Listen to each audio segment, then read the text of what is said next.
Good evening, everyone. I'd like to call this meeting of the Sterling Heights City Council to order. Please stand with me for the Pledge of Allegiance and remain standing for the invocation. I pledge allegiance to the flag of the United States of America and to the republic for which it stands, one nation, under God, indivisible, with liberty and justice for all. Dear God, please bless our elected officials. Grant them courage and wisdom to do what is right for all citizens. Amen. Amen. Thank you, Ms. Riska. Can we please have the roll call? Mayor Taylor? Here. Mrs. Sarowski? Here. Caskey? Present. Mr. Radke? Present. Mrs. Schmidt? Present. Mr. Yanez? Here. Mrs. Zier? Present. Thank you, Council. We need approval of the agenda. Mr. Mayor, Mrs. Koski. move to approve the agenda. Support. Been moved and supported. With no discussion, all in favor signify by saying aye. Aye. Opposed? Motion carries. First item, as always, on our agenda today is a report from our city manager, Mark Vanderpool. Mr. Vanderpool. Thank you, Mayor. I want to remind everyone to start out this evening of our holiday schedule coming up. First, in observance of the Christmas holiday and, of course, New Year's, our offices will be closed on Monday, December 25th, and on Tuesday, 26th, and then for the following week on the 1st and the 2nd. So the next city council meeting will be on Wednesday, January 3rd, for those of you who might be interested in tuning in or attending. Also, refuse collection will be delayed one day in both the holiday weeks. So there'll be no refuse collection on Monday, the 25th, and there'll be no refuse collection on Monday, January 1st. So please take note. And also, I wanted to mention that the Sterling Heights African American Coalition is excited to announce the launch of its first ever membership recruitment campaign aimed at strengthening the voice and impact of African American residents throughout the community. The coalition is a dynamic and influential organization and has been at the forefront of advocating for the rights, welfare, and empowerment of African Americans in Sterling Heights for the past 3 years. The membership recruitment campaign is a pivotal initiative designed to expand the coalition's reach, engage new members, and foster a stronger, more inclusive community. So those of you who are interested in joining the coalition, please see our website for more information.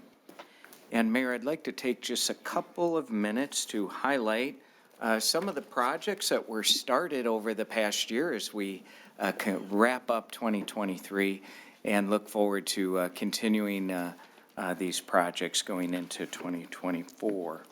And there's so many, it was hard to really parse out just a few of the noteworthy. But the first one here that you're looking at on the screen is our Chaldean Community project on North Van Dyke.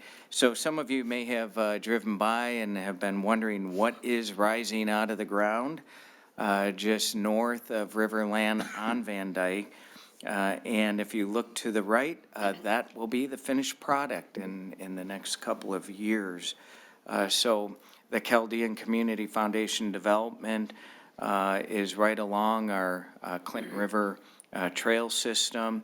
It is repurposing a blighted commercial property into a multi-use residential development with 138 units, some of which will be affordable units, and 8,000 square feet of retail space with ample amenities.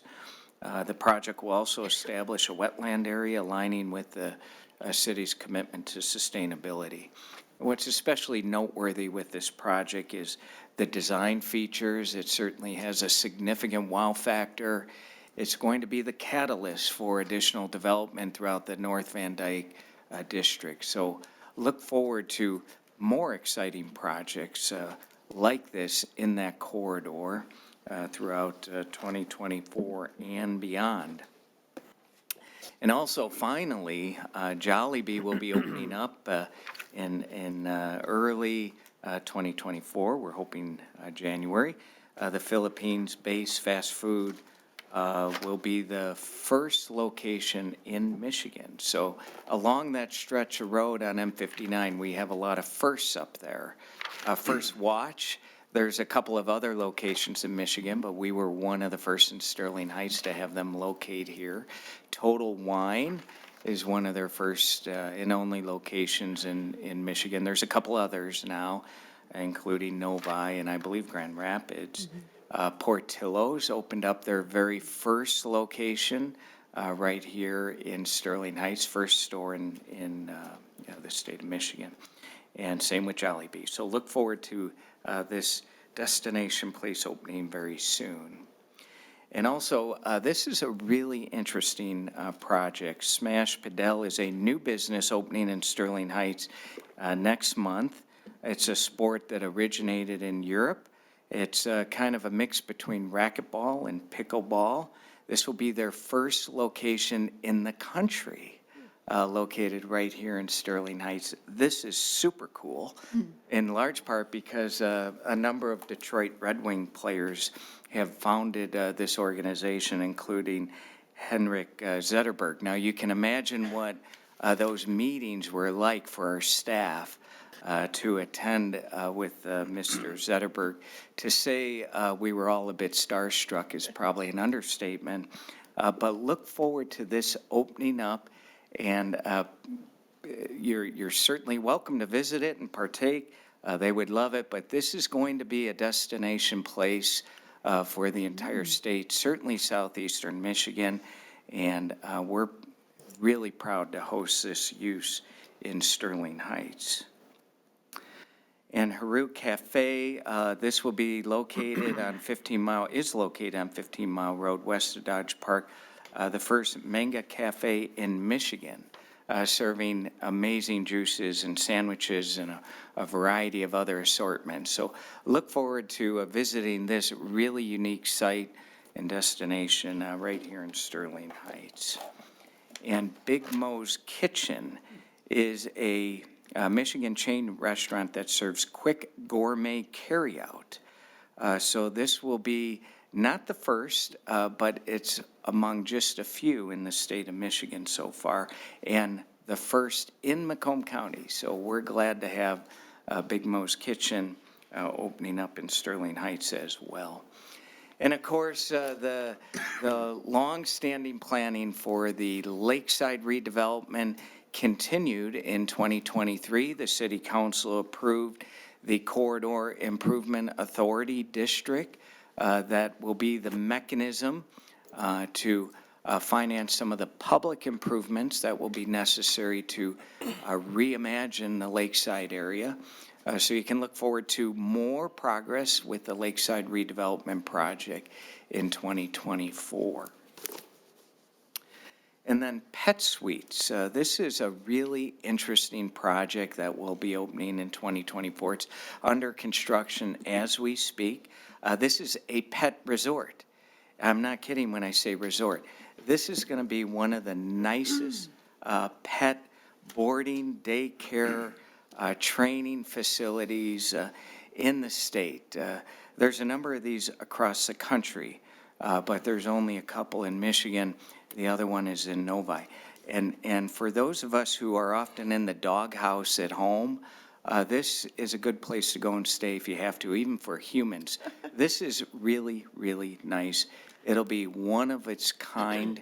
And when you look at the website and look at all they have to offer, it is really, really impressive. So look forward to this opening up in 2024. I also wanted to highlight our fire department multi-year strategic plan. We've been hard at work on that, developing it over the past year in concert with so many stakeholders, including all the employees in the department, the union members, union leadership, I should say, and so many other stakeholders. And we're working through all the initiatives, the exciting initiatives that are outlined in this strategic plan to continue the outstanding work that the fire department does. As you know, it's a highly reputable department, not only in the state, but throughout the Midwest and the country, and we look forward to implementing the long-range strategic planning, more of those steps in 2024. And speaking of strategic planning, we have our own strategic planning session for the community, if you will, on January 30th, 2024. We look forward to residents and businesses coming out. You don't have to RSVP, but you can go to our website and get all the details. At our annual strategic planning process, this year we'll be rolling out our Visioning 2040 plan. We're always looking ahead.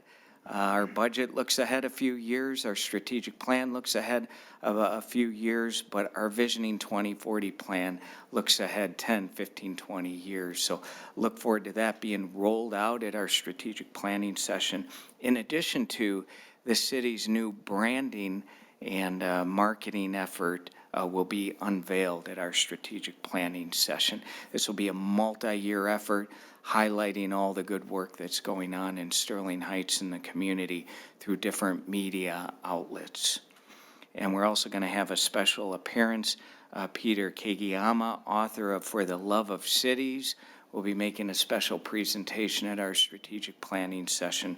So for no other reason, you might be interested in coming to strategic planning this year to hear Mr.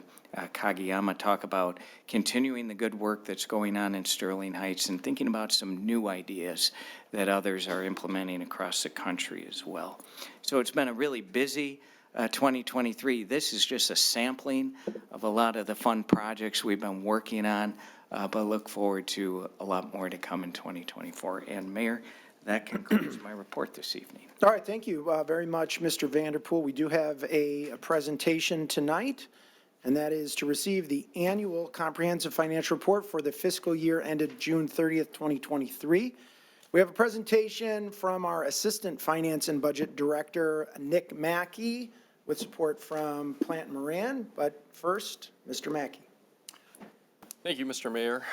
Members of council, Mr. Vanderpool and Mr. Koszewski, I'm very happy to be here tonight to present the results of the 2023 financial audit. Each year, independent auditors review our financial statements and our accounting procedures. The audit's a very time-consuming and detailed process and involves the cooperation of many employees throughout the organization. And I'd like to thank everyone who was involved, especially the entire finance team, who once again have done an excellent job. We prepared a short presentation to review the audit results. The full 150-page audit report has been supplied to council and is also available on the city's website. To summarize the audited financial results, the net position of the city, which represents total assets minus total liabilities, has increased by $36.8 million from the prior year. Most of this increase is in the governmental activities and is due to the large investment the city has been making into infrastructure, including roads and facilities. General fund revenues totaled $125.7 million. General fund expenditures were $123.1 million, which means we were able to add $2.6 million to general fund reserves this year. This brings our total general fund balance to $35.5 million, or 28.8% of annual general fund expenses. In 2024, we're projected to have a use of fund balance of about $260,000, bringing our total reserves to $35.2 million, which is 27.9% of expenditures. In total, general fund revenues were 99.9% of budgeted targets and were $10.4 million more than prior year revenues. This is an increase of 9.1% compared to last year, and the increase was due primarily to an increase in federal and state revenue of $3 million, which related to increases in grant revenue, revenue sharing, and property tax reimbursement, an increase of $2.7 million in operating taxes, and an increase in transport revenue and ticketing revenue of $1.25 million. Total expenditures were 1.4% lower than budgeted, and every city department came in on or under budget. Expenditures increased $8.5 million, or 7.4% from the previous year, and this increase included a $3 million increase in personnel costs due to contractual wage adjustments, step increases, and added positions, and an increase of $4.5 million in transfers to other funds related to capital expenditures, parks and recreation, and road funding. Now let's take a look at some of the activity in our other funds. First, major and local roads. As you can see from this chart, revenue for major and local roads totaled $23.9 million in 2023. Revenue from the state of Michigan, known as Act 51 revenue, totaled $15.3 million, and this was an increase of about $630,000 over the prior year. Safe Streets provided $3.8 million for neighborhood road improvements, and this is up about $164,000 from prior year. And the general fund provided $3.5 million for major roads this year. Investment in major roads increased by $3.2 million year over year, with actual expenditures, including bonded funds, totaling over $18.3 million for 2023. In 2024, budgeted expenditures are $31.8 million. A large portion of this increase is due to the continued reconstruction of Mountain Road. This year's neighborhood road projects totaled $6.1 million, and in 2024, we'll see another $5.6 million of investment. Capital expenditures totaled $6.3 million in 2023, and some highlights include another $900,000 in facility improvements and $1.3 million for vehicle purchases. The 2024 budget will continue to see investments in equipment and facilities. The American Rescue Plan Act was passed in 2021, and the city of Sterling Heights has received $19.8 million for this funding. These funds must be obligated by the end of calendar year 2024 and spent by the end of calendar year 2026. Based on input from city staff, city council, and residents, an ARPA action plan was proposed and approved by city council at the April 19th, 2022 council meeting. Some of the projects included in this plan were the investment in roads, investment in the city park system, an enhanced sidewalk gap program, retention pond improvements, direct household assistance for low and moderate income households, and premium pay for essential city workers. Current year expenditures were $4.5 million and consisted of $668,000 in land acquisition costs for future projects, $340,000 in repairs for Metro Parkway, $2.25 million in repairs for Plumbrook Road, and $1.2 million in household assistance. $13.4 million in projects are budgeted for fiscal year '24. Next, the Water and Sewer Fund. The Water and Sewer Fund had an operational surplus in the current fiscal year of $1.4 million. The current year budget is also projected, or fiscal year '24 is also expected to have an increase in fund reserves, which is important for future infrastructure improvements. And finally, I wanted to take a moment to review our forfeiture fund. This fund is used to receive and track expenditures related to federal and state drug and gambling forfeitures. These funds are the city's share of forfeited property seized during arrest that the city participated in. Currently, the city has approximately $2.3 million in fund balance related to forfeitures, and as you can see from the graph on the screen, the annual revenues generated by this activity have been increasing. These increases can be directly attributable to the city's commitment to combat crime and drug trafficking, and its continued investment in interdepartmental task forces and collaboration with other jurisdictions. Revenues are expected to continue to increase due to our funding of a new task force position with the Federal Drug Enforcement Agency. Now time for an update on our city retirement funds. The Retiree Medical Fund, or our OPEB plan, has increased its funding level 9.6% from last year to 73.7% funded. The funding level of the General Employees Pension System increased to 70.2% funded. Both the Retiree Medical Plan and the General Employees Pension Plan are closed to new hires. The funding level of the Police and Fire Pension Plan increased to 60.7%, and this is the only plan that's still open to new hires. The city has continued to prioritize funding of all its retirement plans by making required contributions and maintaining appropriate actuarial assumptions for the plans. In recent years, the city has also funded its retiree medical plan above the required actuarial contributions. This additional funding not only increases our funding percentage, but it also helps demonstrate the city's dedication to funding legacy commitments and is regularly cited as a positive financial marker by our bond rating agencies. This long-term funding approach and financial discipline has allowed us to make significant progress in our retiree medical fund. As you can see from this chart, over the past 20-ish years, the city has been able to increase our funding levels from under 10% in 2006 to over 73% as of June 30, 2023. Now, a quick look at our bonded debt. The city has continued to prioritize investment in construction and public facilities in accordance with the Visioning 2030 Master Plan. At times, these investments require the city to issue bonds to fund projects. While most city-issued bonds have a dedicated funding source, such as Act 51 revenue, special assessments, or utility revenue, there are limits to the amount of general obligation debt that the city can incur. You'll see from this chart on the screen that our general obligations are only at 22.8% of our legal limit for the year ending 6/30/2023, which is well within our manageable debt service limits. This is also a lesser percentage than the prior year. Another point of good news is that the city has once again been awarded the Government Finance Officers Association Certificate of Excellence in Financial Reporting, as well as the Distinguished Budget Award. These awards have now been awarded to the city for 34 and 35 years respectively, and again show the city's dedication to excellence in financial reporting. The bottom line is that the audit results show that the city's budgeting and long-term financial planning is on target.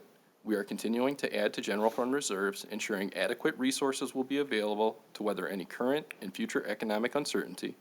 We are continuing to invest in roads and community infrastructure, and all of this is accomplished while still maintaining the lowest taxes paid per resident when compared to the 10 largest Michigan cities by population.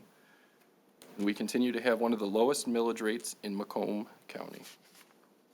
So with that, I would like to introduce David Helisek, partner at Plant Moran, our independent auditors. They've spent the last several months reviewing our financial records and operations and have issued an unmodified opinion on the audited financial report, which is the highest rating possible.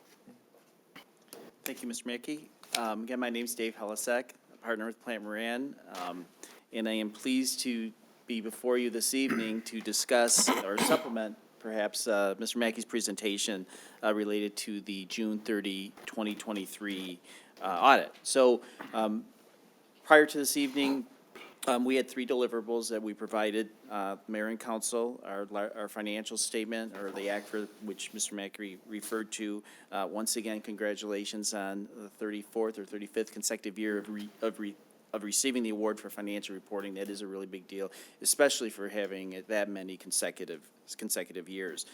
We also performed, in addition to the financial audit, a single audit or a federal programs audit, and I'll talk a little bit about that as well. And we had a communication to those charged with governance as required by the auditing standards. As far as the financial statement is concerned, as Mr. Mackey had indicated, we did issue an unmodified opinion, which is the highest level of assurance that we can give a set of financial statements. What that means is these statements, as presented, fairly reflect the financial position of the city as of June 30 of 2023, and the change in that financial position, the revenues, the expenditures, the statement of cash flows, and the notes that are included within that statement. As part of this year's audit, we had discussed this as well in previous years, the city was required to implement what I'll call a pretty significant standard, GASB Statement 96, subscription-based IT arrangements. This actually, in addition to their everyday duties, was actually an extremely heavy lift for city staff to implement. It required not only determining within the finance department what sort of arrangements might be out there that would need to be recorded within the document, but the finance team had to reach out to other departments, basically explain this standard and help determine what sort of arrangements department-wise, citywide, that might have these type of arrangements. When they identified them, through reach out with the departments and analysis through the general ledger, they then had to pull contracts, read through those contracts, determine what the terms of those contracts are, and then determine whether or not they needed to be implemented in this year's financial presentation.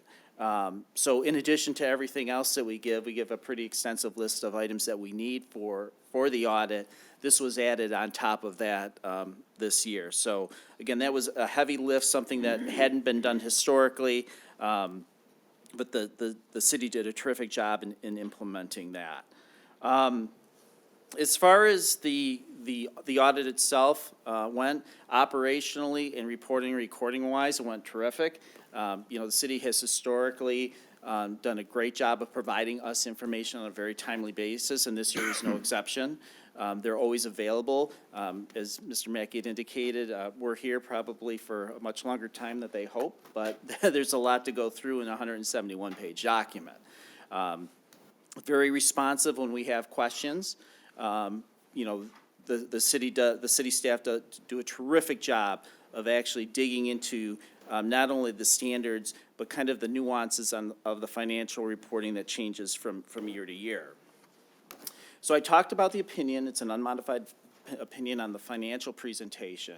But we do offer some comments on control. So we do not do an internal control audit. So we don't give an opinion on internal control. But the standards do require us to not only understand that internal controls, but test those and identify if there's any weaknesses within the system. And so when we do that, if something came to our attention, we'd be reporting it as part of our communication letter. And once again, this year, as we went through that process, nothing came to our attention during our testing that there was any lack of internal controls or really any weaknesses in the system, which probably isn't a surprise to council because, the information that you're seeing in this document is probably consistent with the interim information that you're seeing throughout the year. So again, finance staff do a terrific job from that aspect. So in addition to all the financial reporting, we have the federal awards statement. This is kind of a smaller statement. I've got a couple notes on it that you don't have. But in addition to that, we have to test in instances where a local unit of government expends more than $750,000 of federal monies in any 1 year. In addition to the financial testing, we've got to do compliance or grant compliance testing. This year, out of the $8 million of federal monies that were expended by the city, we ended up testing 2 programs. That got us the coverage that we needed to be able to issue, again, an unmodified opinion on the federal grants program, which, again, is a pretty big deal. That's important. You've got lots of monies that run through here, and if you don't handle the compliance part of it correctly, the city could be exposed to a question cost and potential to have to pay some of those monies back. So we felt comfortable on what we had tested that certainly the city did comply with all the terms of the federal grant agreements that they had entered into. And then finally, the last deliverable is our required communications to those charged with governance. You may recall prior to the audit starting, I had reached out after speaking with the mayor about the audit approach and the timing, the scope, and what we were going to test. I put a communication together, sent it to all council, gave each of you the opportunity to reach out to me if you had any specific concerns while we were doing the audit that you would like us to address. And on the back end, this communication is really trying to identify whether we came across anything that would further need to be communicated to council. We did not run across anything that needed to be communicated, even though it's a lengthy letter. It's all pretty much standard language. We talk about what you had implemented from a standard standpoint during the year. We talk about the fact that you properly implemented standards. We had no disagreements with management as it related to financial reporting on any matter. So, Mr. Mackey covered a lot of the financial highlights. I try to supplement that really with an operational or from a control aspect. But I'd be happy to answer anything on any topic on what I've covered, what Mr. Mackey's covered, or anything perhaps that wasn't covered this evening. Okay, thank you very much, Mr. Helisack. We appreciate that. Thank you, Mr. Mackey. Anything else, Mr. Mackey? Okay, well, we do have a suggested action here. We'll present the suggested action, and then if anybody has any questions, we'll call you back up. Okay? All right, thank you. Council? Mayor Taylor, Mrs. Sarowski. resolved to receive and file the annual comprehensive financial report for the fiscal year ended June 30th, 2023. Support. It's been moved and supported. Any discussion? Actually, I really don't have any questions. I just want to point out a couple of things that we did that I did find, and so I do appreciate, that we do have an increase of 10.4, or maybe I would just want to clarify, so let me backtrack a little bit.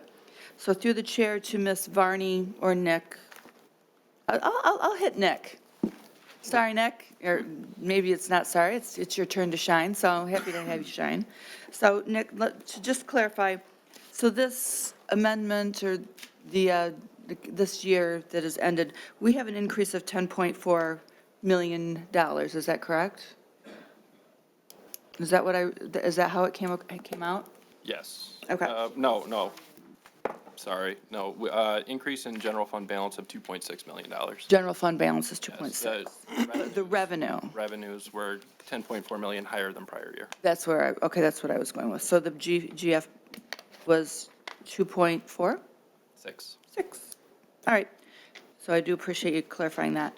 And you said generally, or part of that was through transport and ticketing, so transport being the EMS transport. Correct. Okay, great.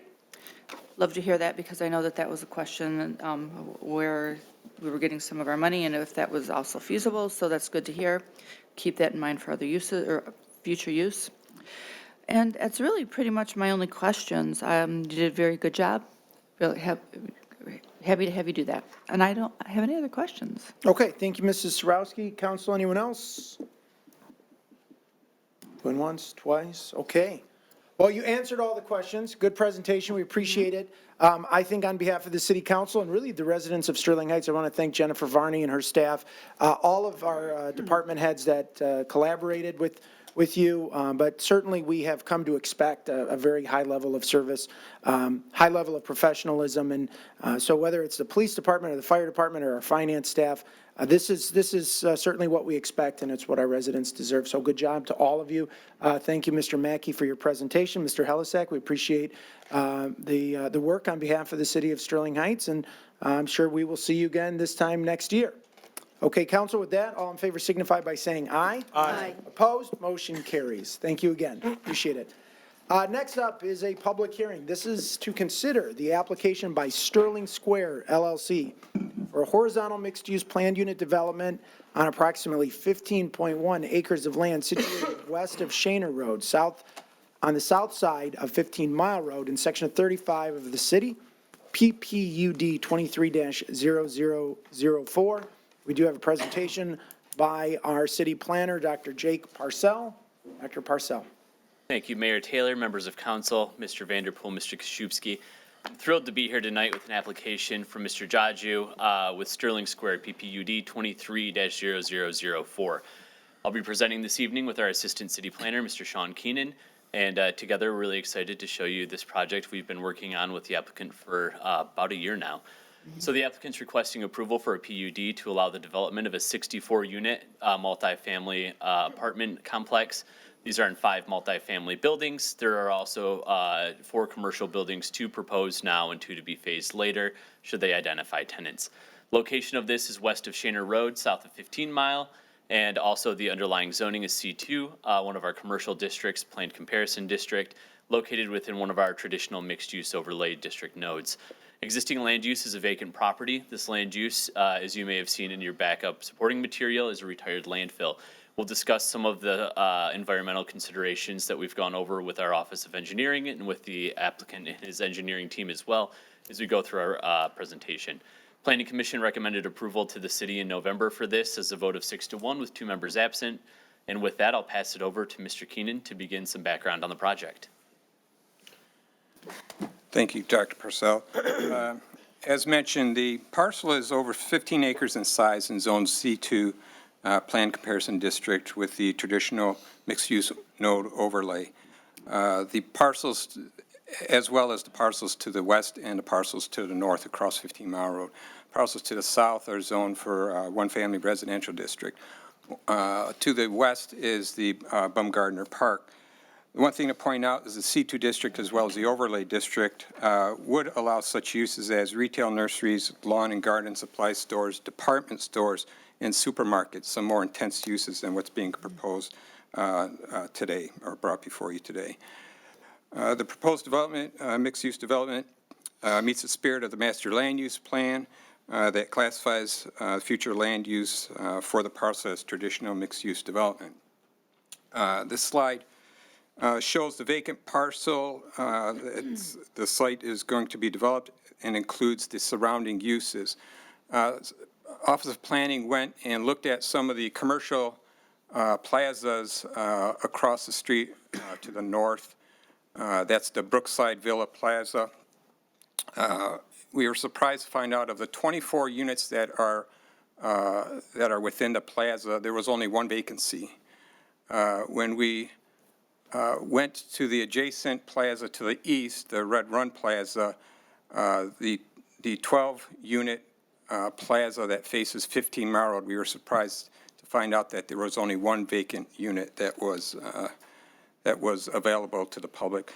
The plaza, the building that faces Shana Road, there is a vacant building there that was occupied by I believe it was a hydroponics business that occupied the whole building. I believe that business moved on approximately about a year ago.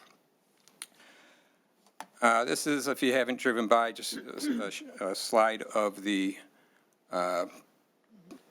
proposed site there. The next slide here, a little bit of historical context of this. We looked at some of the zoning maps from years past. We found that in 1985, this is like 39 years ago, the parcel was Zone B1, which is basically somewhat similar to the C1 zoning districts that the city has now. A little bit less intense use than the C2 district that is zoned right now. So it's been vacant for quite some time under the commercial, any type of commercial or business district. And we believe that the rezoning and the overlay has helped possibly facilitate this developer to come in and look at the parcel. The concept plan includes, again, 2 retail buildings, 2 freestanding restaurants that really front 15 Mile Road. The 5 apartment buildings behind support, each building either supports 12 or 16 luxury apartment units. Average monthly rent for the units is around $1,900 a month. And again, the development only fronts 15 Mile Road, thereby preserving much of the trees and green space to the south that runs along the Red Run Drain. We overlaid the rendering of the site plan over a nice GIS thing to show how the development kind of fits in with the surrounding uses right now. We kind of point out that the development is very walkable.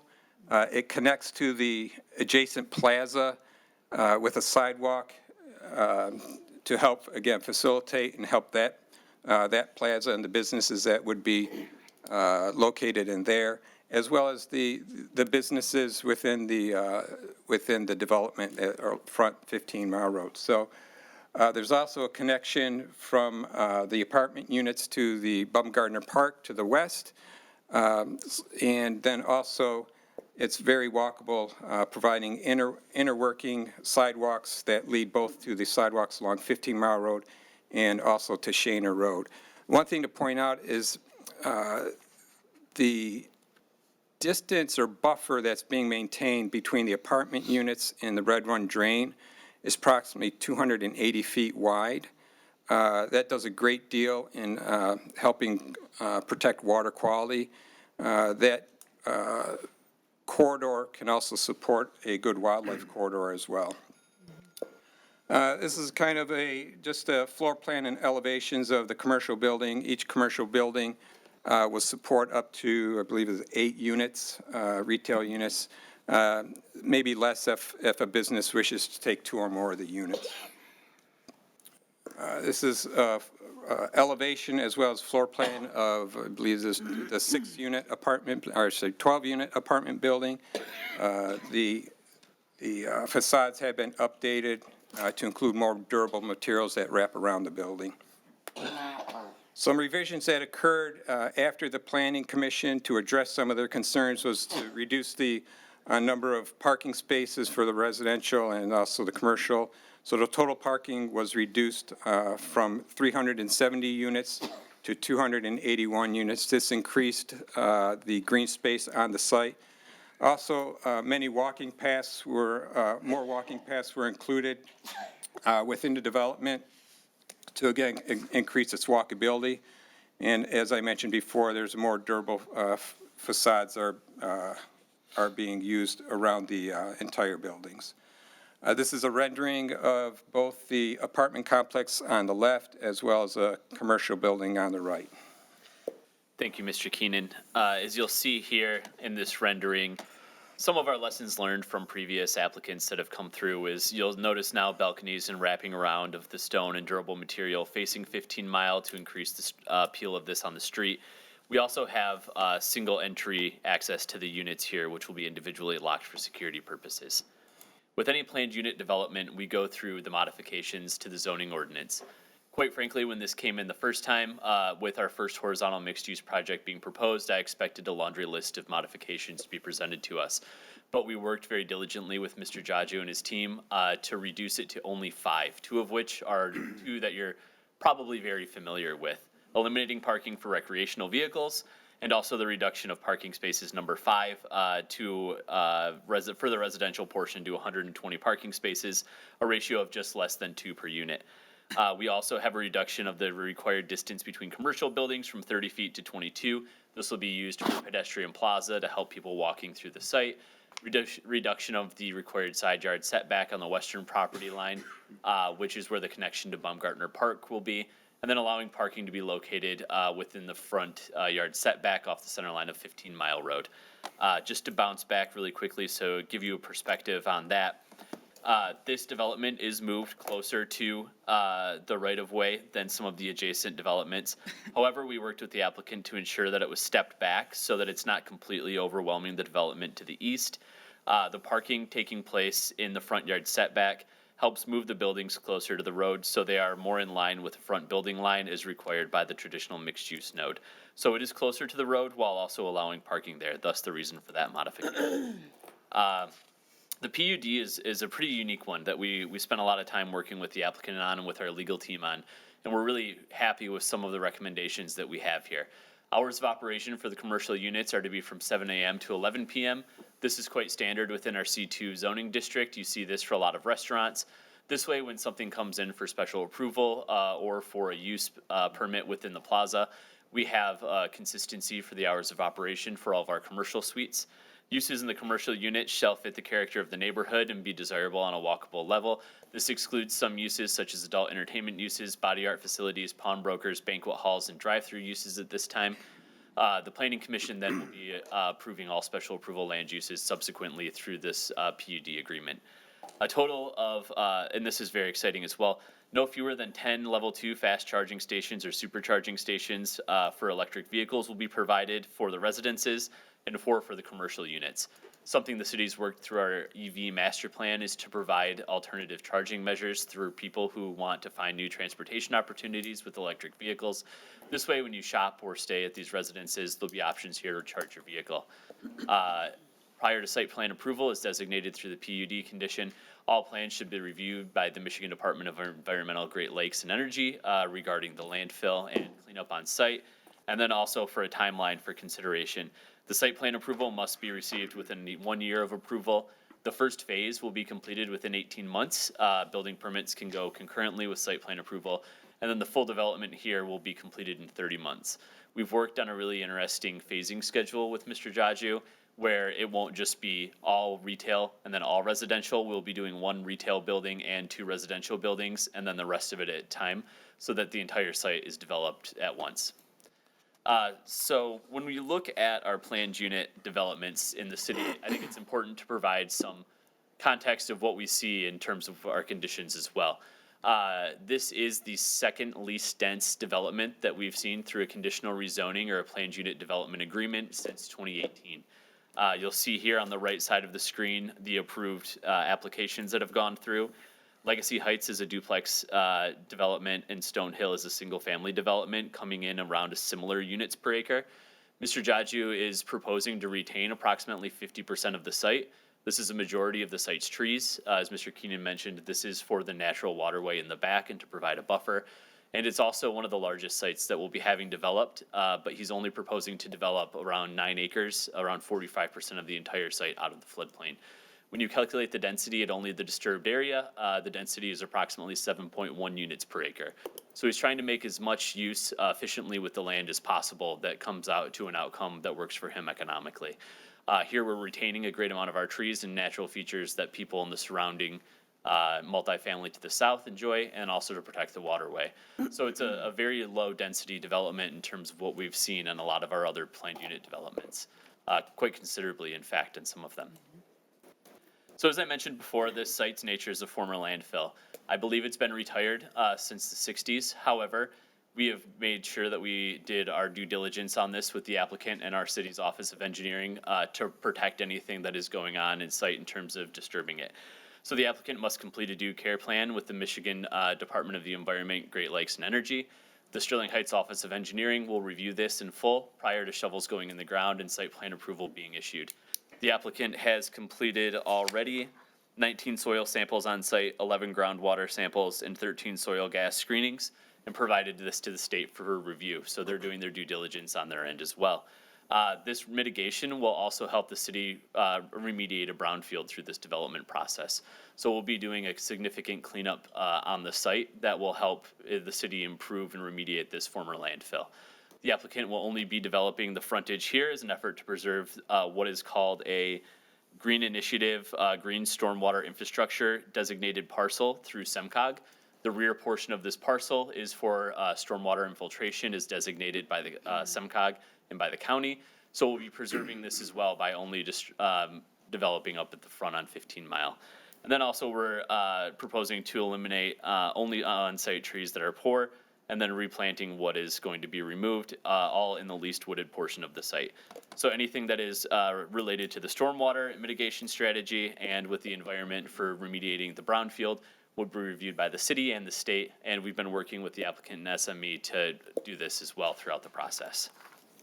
In terms of traffic and what you see in a multifamily development and mixed-use development coming in here, the city worked with our traffic consultants at HRC with the traffic counts provided by the applicant to look at this intersection.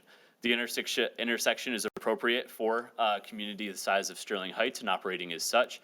They mentioned some HRC did things that could be changed already existing with the light at the intersection to help traffic flow better. So our community development director and myself reached out to the county today to see how we could alleviate any traffic concerns here prior to development as well.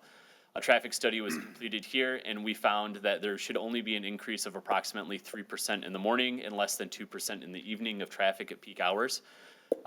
Per HRC's requirements in a full traffic study, a mixed-use development actually is significantly lower impact than a commercial-only development.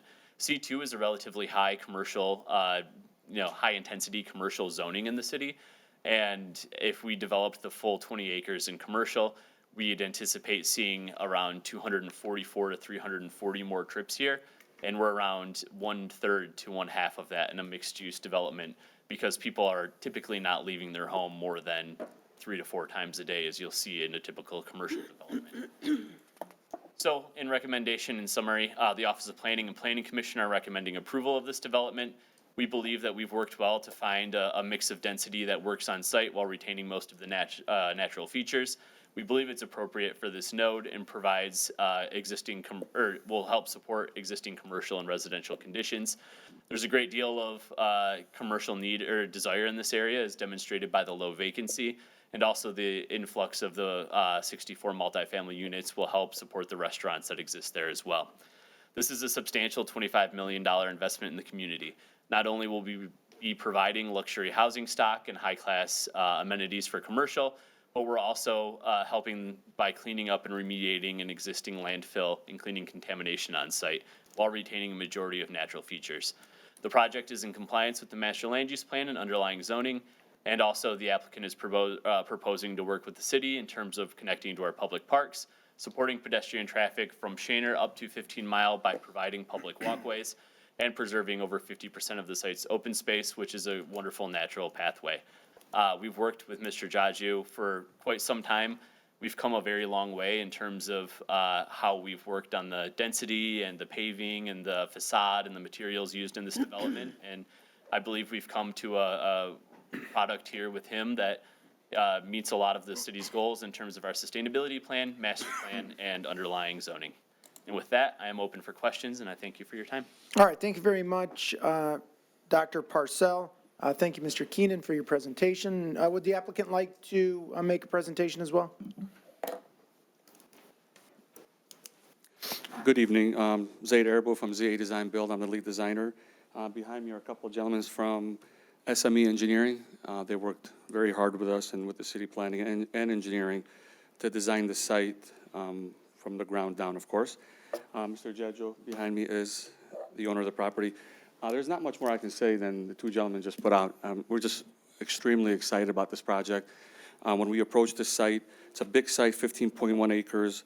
We didn't want to overwhelm the site. We just wanted to stay within maybe about 30 to 40% of the site, which I believe we've accomplished that. A lot of walkability. We're very hopeful that the people that are going to occupy these apartments in the back, which creates a pretty decent buffer for them with the buildings, the commercial buildings in the front, to hopefully live and work within the same property. The two commercial buildings in the front, we also wanted to add that we created some sort of breezeway. We didn't want to overpower the frontage of this site by creating a elongated commercial building. So we broke it up into two buildings with a nice little breezeway, whether it be trees and lights and lots of vegetation and walkability, and also some areas for people to sit and probably dine. We're hopeful that a lot of the shopping center is going to be restaurants. We created the bigger units on the ends with lots of windows and overhangs. And eventually, when the time comes, when the moratorium is lifted, we're hopeful to also come back and then see if we can put a drive-through. If not, two other buildings or or something else. But for now, we're just happy with what we have, and then we're happy to answer any questions. Okay, thank you very much, sir. Appreciate it. So first, I'm going to go to the audience, see if they have any comments, and then while we're deliberating, I'm sure there'll be some questions to be asked and answered, okay? All right, so at this time, I will open the public hearing, and I'll start with you, sir. Yep, come on up.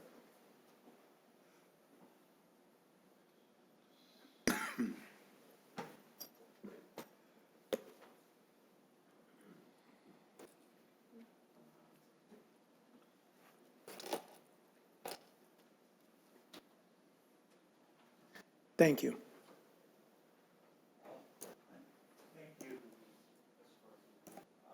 Thank you. Good evening, everybody. I've been a resident of Sterling Heights ever since I was born in 1955. It was Sterling Township. But this area with landfills, exclusively landfills south of 15, this residential area. Well, I appreciate the fact that they want to redo the landfills. There's stuff buried there that really shouldn't be buried there. I have personal knowledge of this. I think it would be a mistake. I think that it would be opening their self suits and things of this nature. There's stuff buried in these landfills that really shouldn't be buried there. This is from the 50s and the 60s, before things became stricter, and laws became stricter. I think the city would be opening itself up to suits. Thank you. All right, thank you, sir. Anybody else under this public hearing? Mr. Nelson?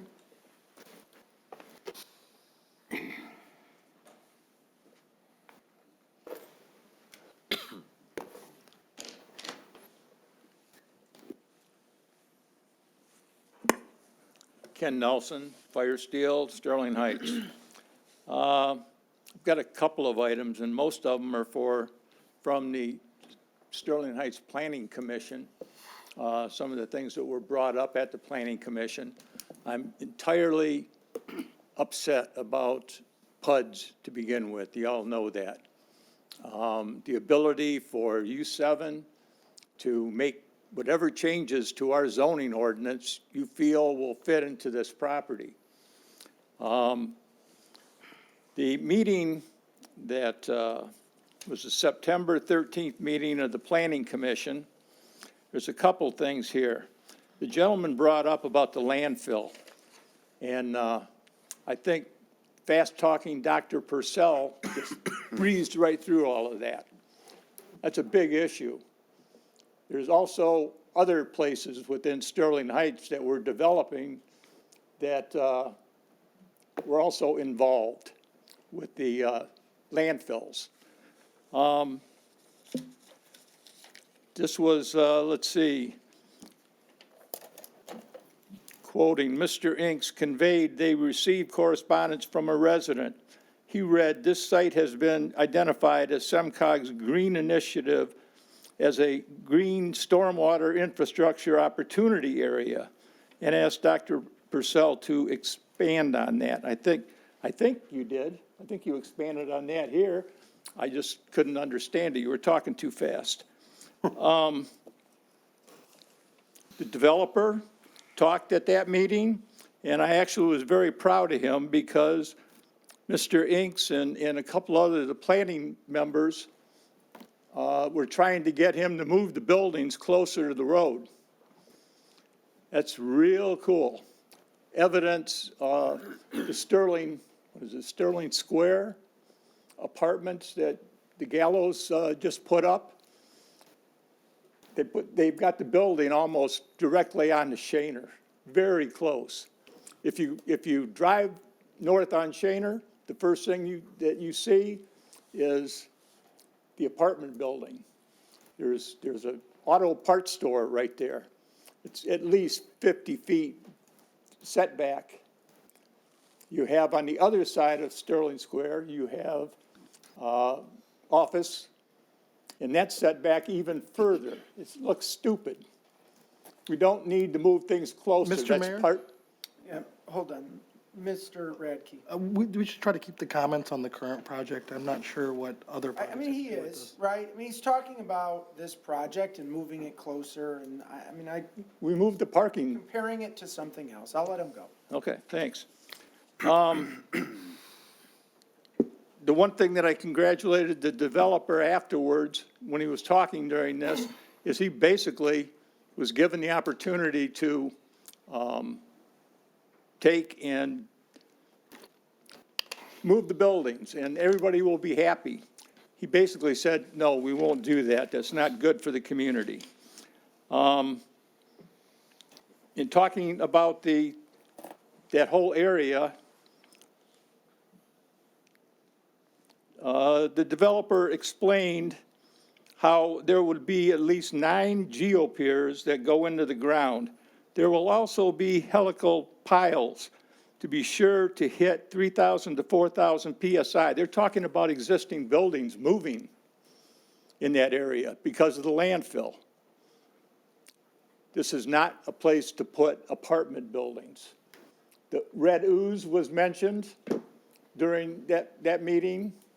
And with that, I'm totally against, and I agree with Mr. Inks, who originally put a motion on the floor to deny.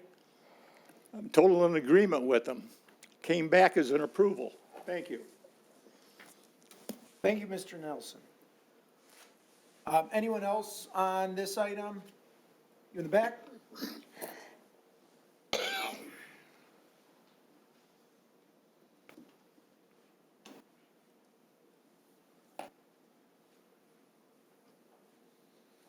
Hi, my name is Jerry Malberg. I live at 13013 15 Mile Road.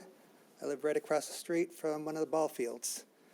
I live in a house that my father built in 1954, so he's had a front row view of what was going on there at this time.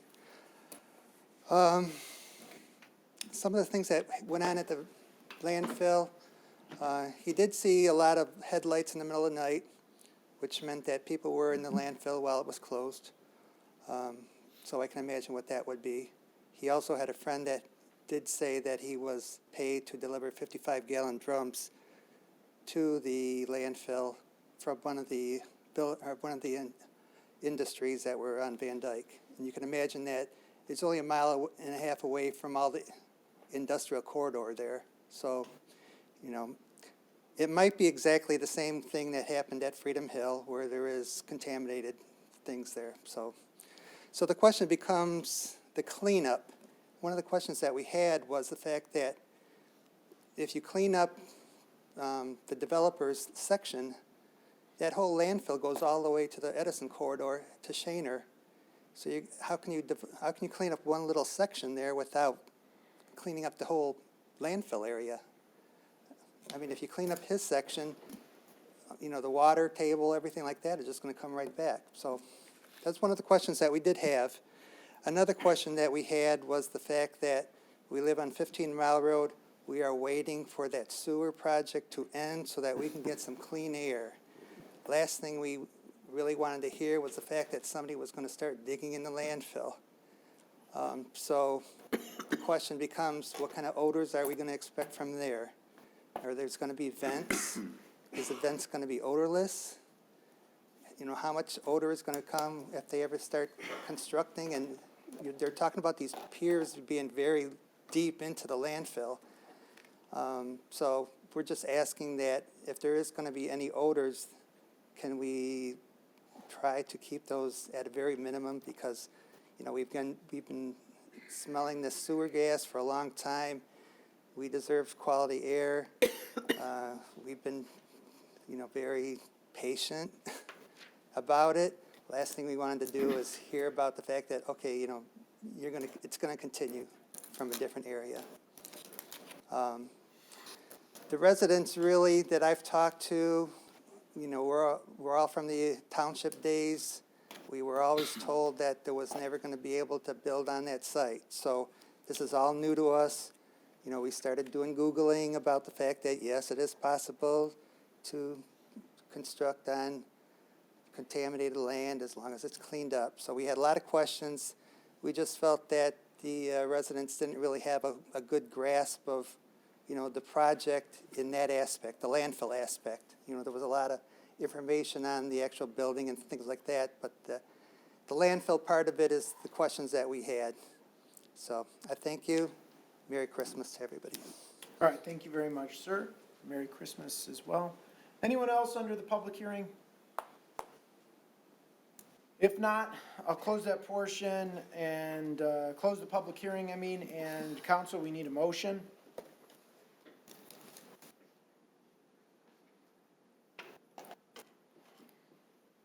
I'll go first, Mr. Mayor, I guess. Mr. Radke. For some debate. Resolve to approve the application by Sterling Square LLC for a horizontal mixed-use plan unit development on approximately 15.1 acres of land situated west of Shana Road, south side of 15 Mile Road, in section 35 of the city, PPUD 23-0004, subject to the terms and conditions set forth in the plan unit development agreement, and authorize the mayor and city clerk to sign all documents required in conjunction with this approval on behalf of the city. Support. It's been moved and supported. Any discussion, Mr. Radke? Well, I didn't intend to go first, but I guess I shall. Looking at these plans, I see a lot of good things, and I see some things that I wish would be done differently. I had intended to listen to what my colleagues were going to say and then suggest my changes, but I'll put out what I think would be better. Going back to the Planning Commission minutes and the meeting that I watched on TV, I agree substantially with Commissioner Ink's comments. One thing I think, while it is laid out nicely now, I still believe that the building should be brought to the street.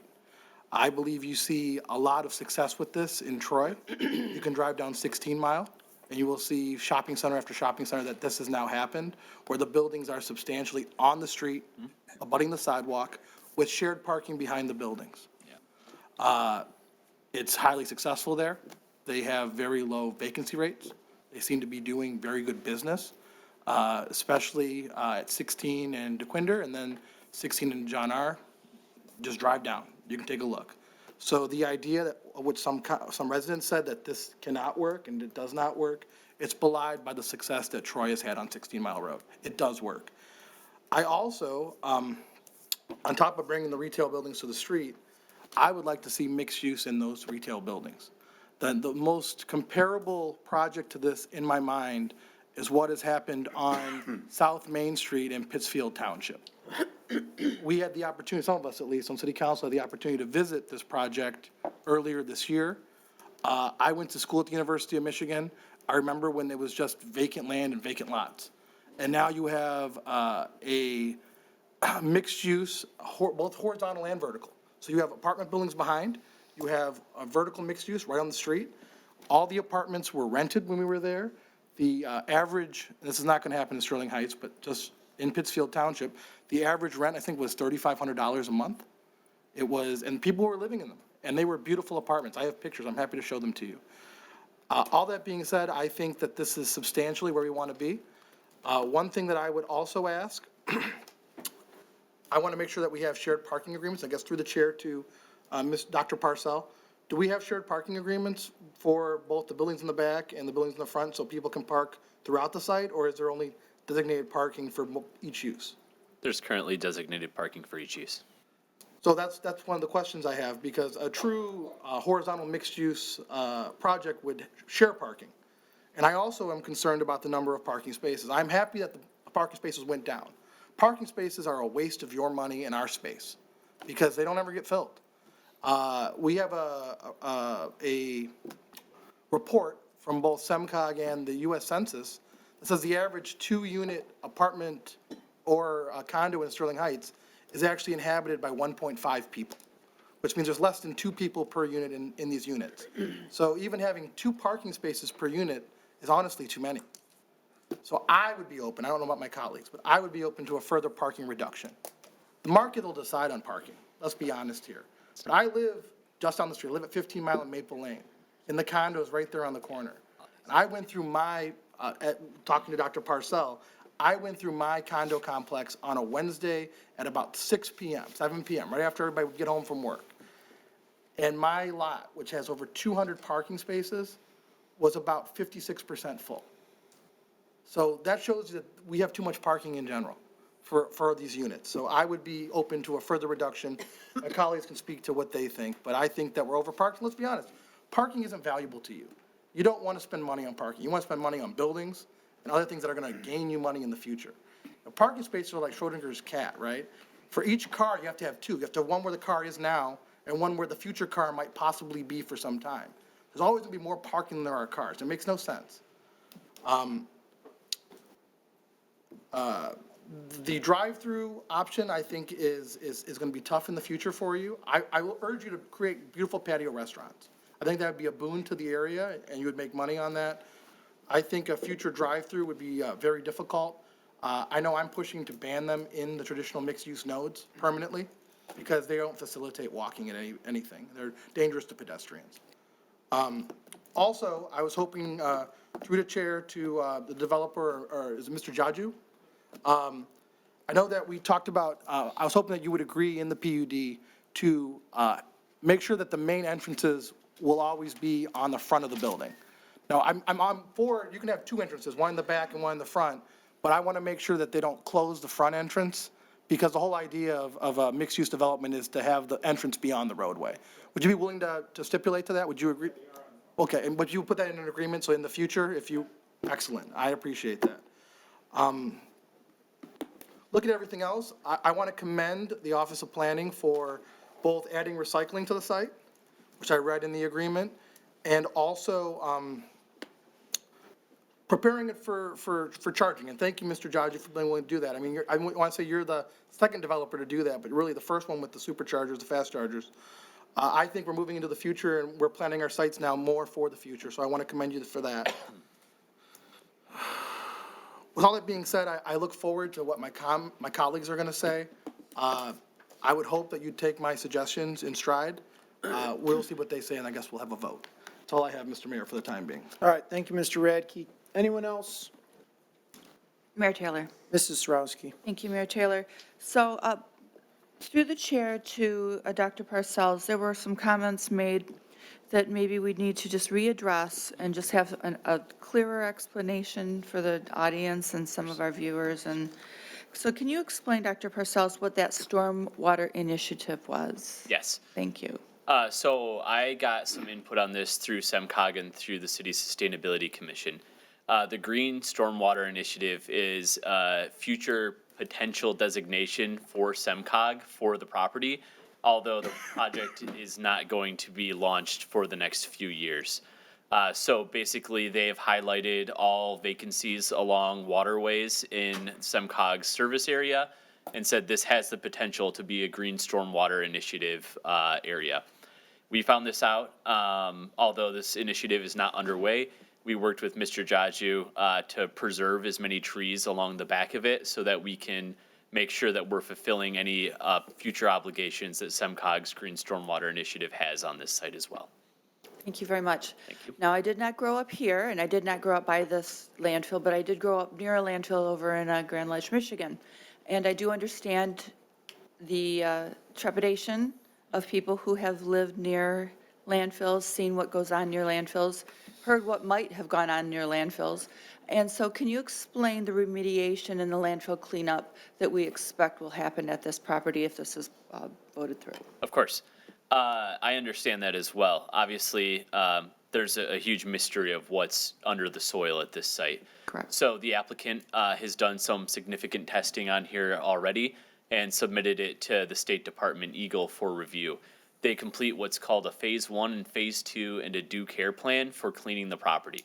What's in that plan, which I'm told is relatively thick, I'm not 100% familiar with because our Office of Engineering is the reviewing party there.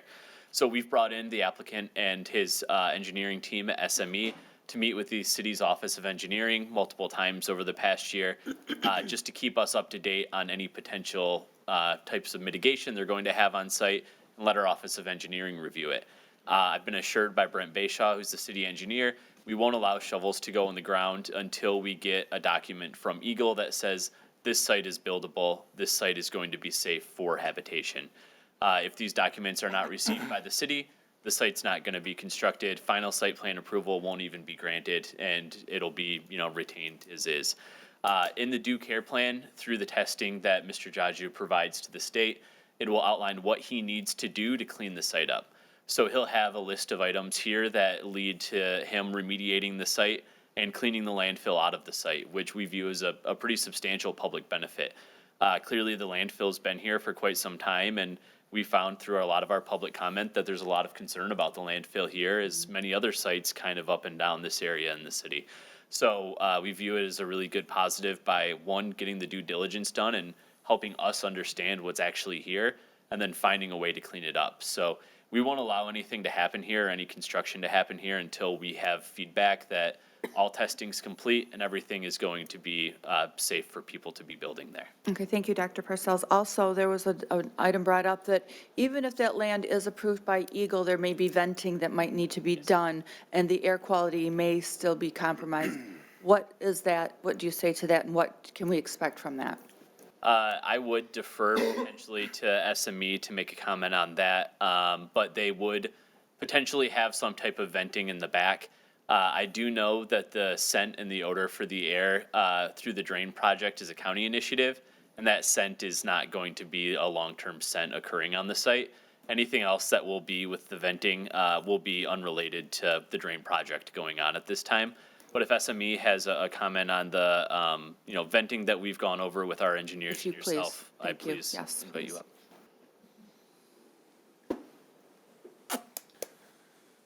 Good evening. My name is Troy Helmick. I'm with SME. I am, excuse me, part of the environmental team that has been working on this project. So your question was with regards to venting. Because there is contamination on the site associated with historical landfilling, the state of Michigan will require some sort of venting. Depending on the type of contamination on the site, it can be active, what they call active, which is a fan. The fan is very typical to what you would see with regards to a radon system. I don't know if some of you are familiar with radon systems. The fans are about this big. They're connected to venting that will be below the slab, and it will remove any potential contamination in the soil gas up into the atmosphere. In order for the state of Michigan to approve this, they have, this is sounds very not scientific, but they have a spreadsheet. And with that spreadsheet, they have each of the contaminants that we identify that would be in the soil gas, and that concentration based on the flow rate of the fan, which is very low, and then they extrapolate that over a year. And they have a calculation on whether it's okay or not okay. And then, so there was a concern about smell. Radon is odorless, we know that, but, we might not know that, I know that. But what can the residents expect regarding how we would, how that smell will be mitigated? Any odors? Of course, we won't know until the system is active, but this is something that is occurring and happening all over the state of Michigan with development of landfills.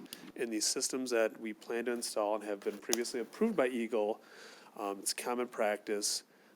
I personally have not noticed any odor with it because it's such a low volume. It's not, and what you see is you get when you first turn the fans on, you may have a higher concentration or higher odor level, if there is odor. And then over time, it remediates because a lot of these are volatile organic compounds and they volatilize.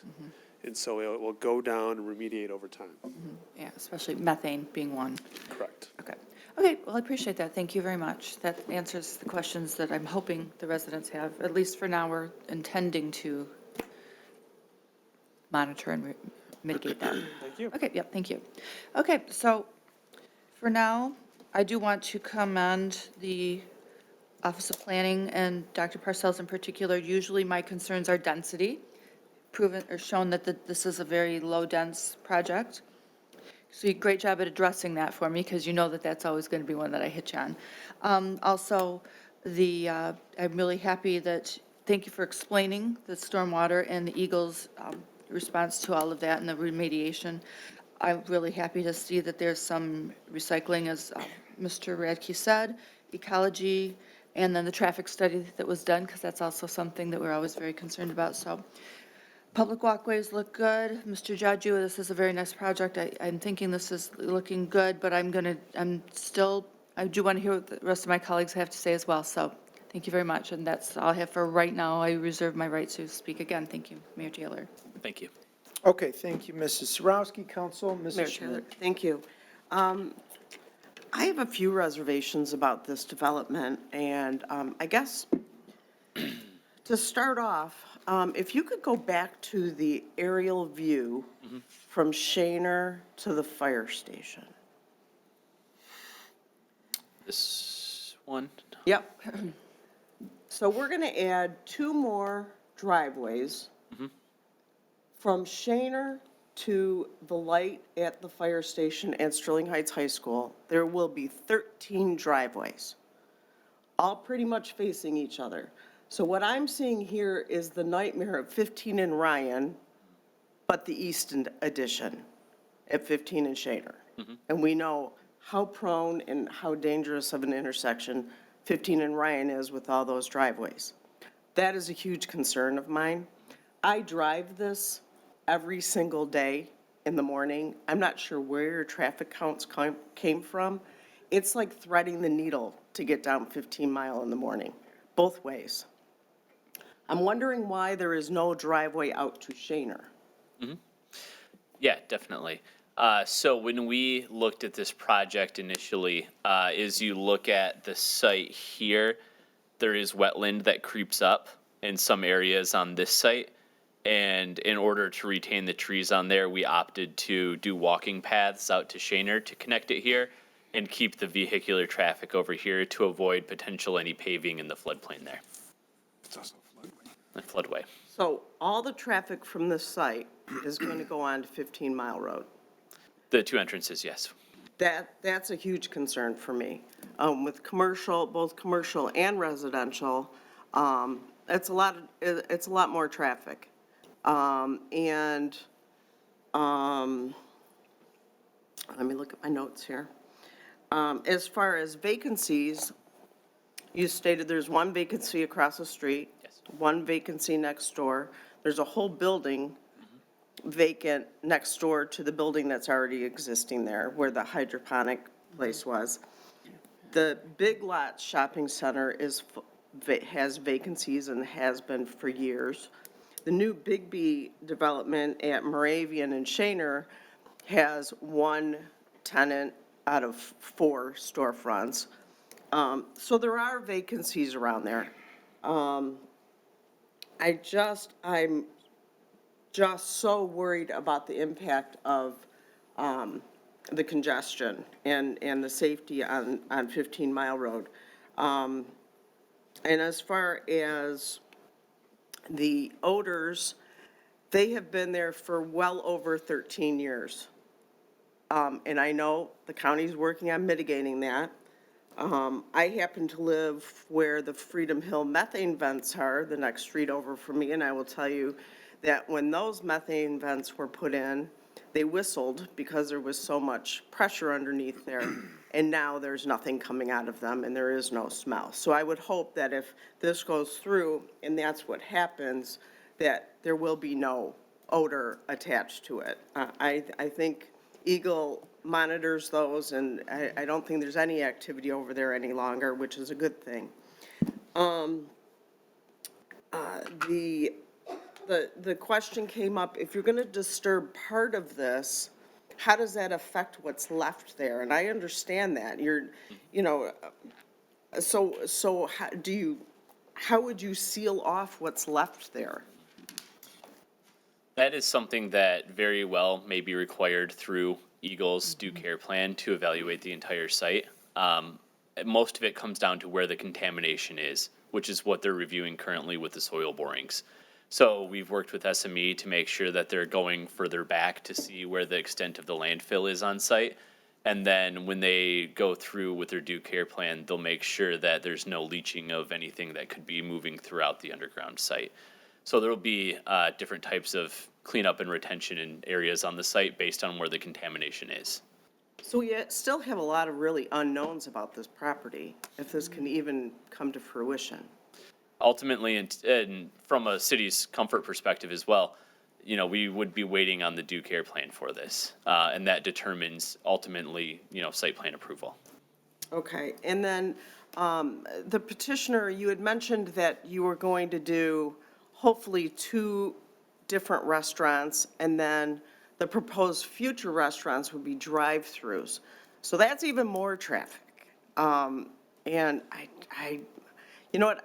I really have to think about this, but I just think this is too much in the area of congestion that's already there. This is we hear the fire trucks and the police cars and the accidents happen at this intersection all the time. And to add that much more congestion and traffic really is my biggest concern.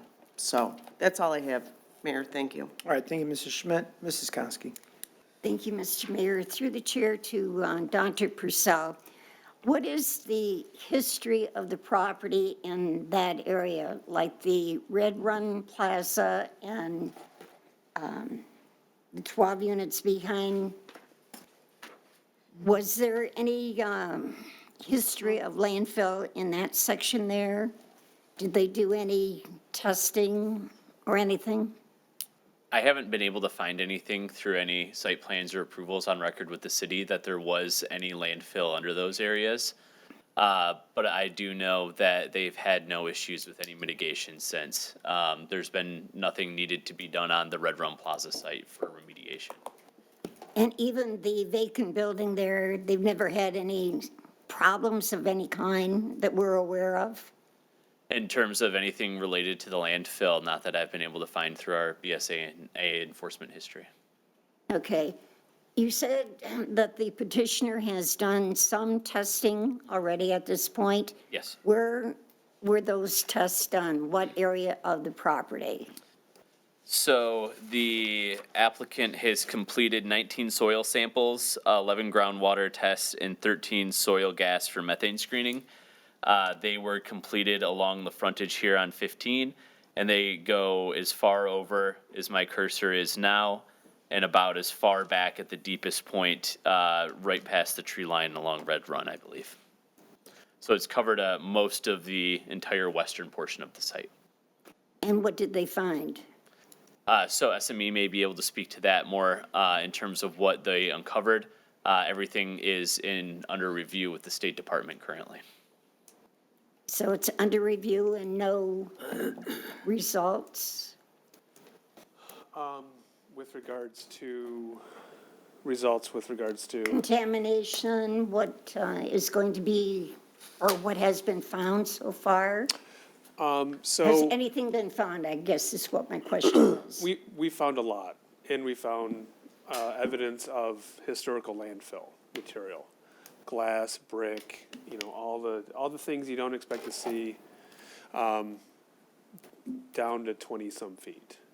So, which matches with the old Red Run River, with a landfill to create the drain here. So, there was environmental borings, which we collect soil samples, groundwater samples, soil gas samples, and there's also geotechnical drilling done, which is where the geopiers discussion has come from, as far as how to design foundations that can support the planned buildings with the landfill material in place. So the geopiers support the structures.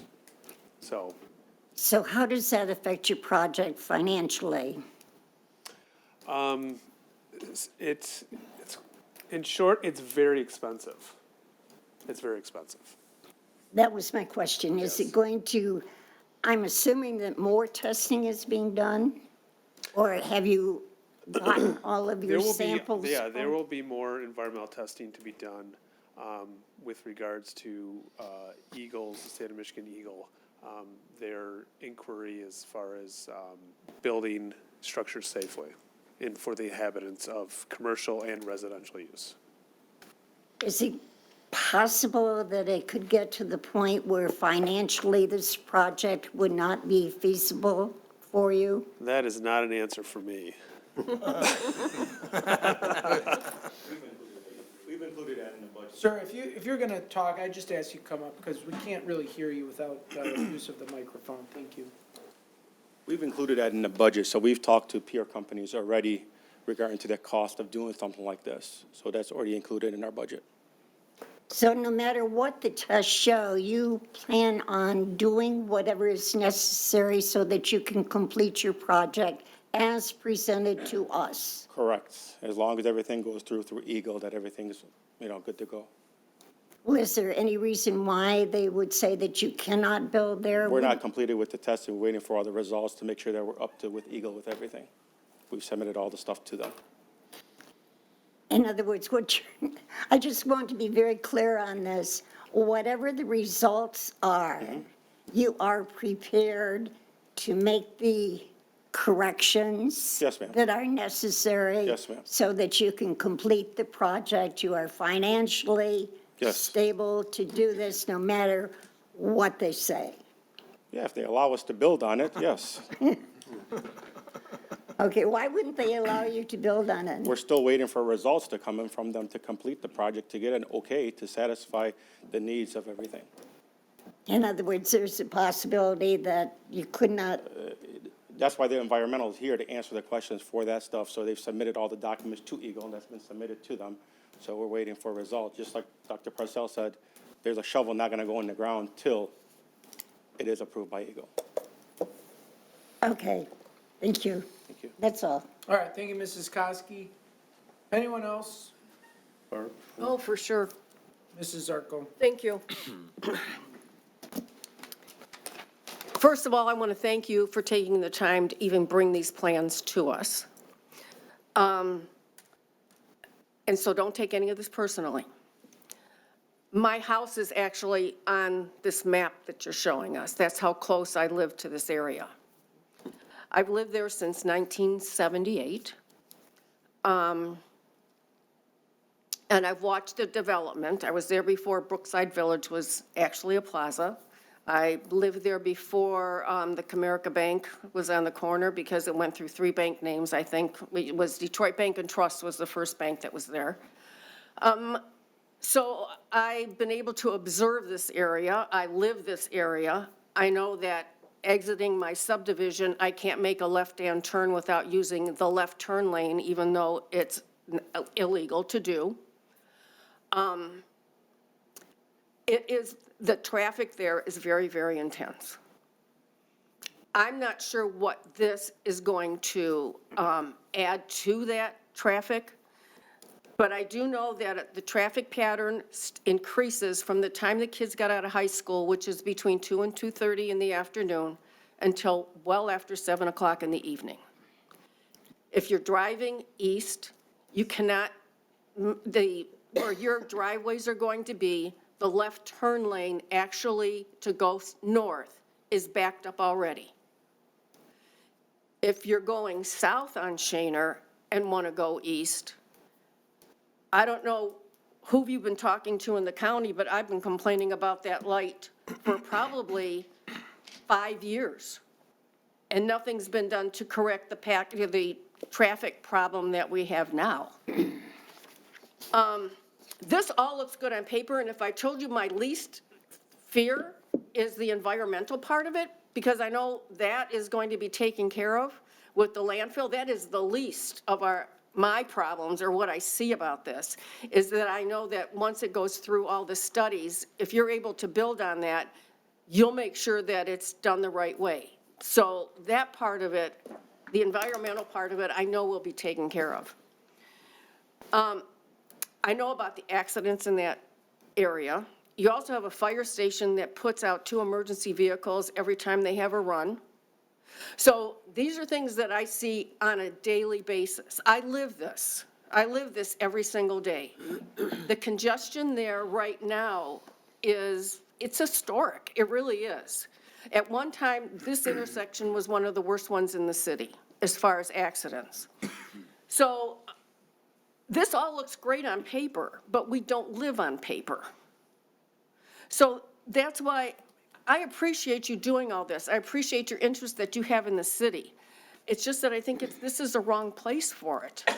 And the fact that, we do have the vacancies in the other strip malls that are there, you say they might be minimal, but some of them have been there for years.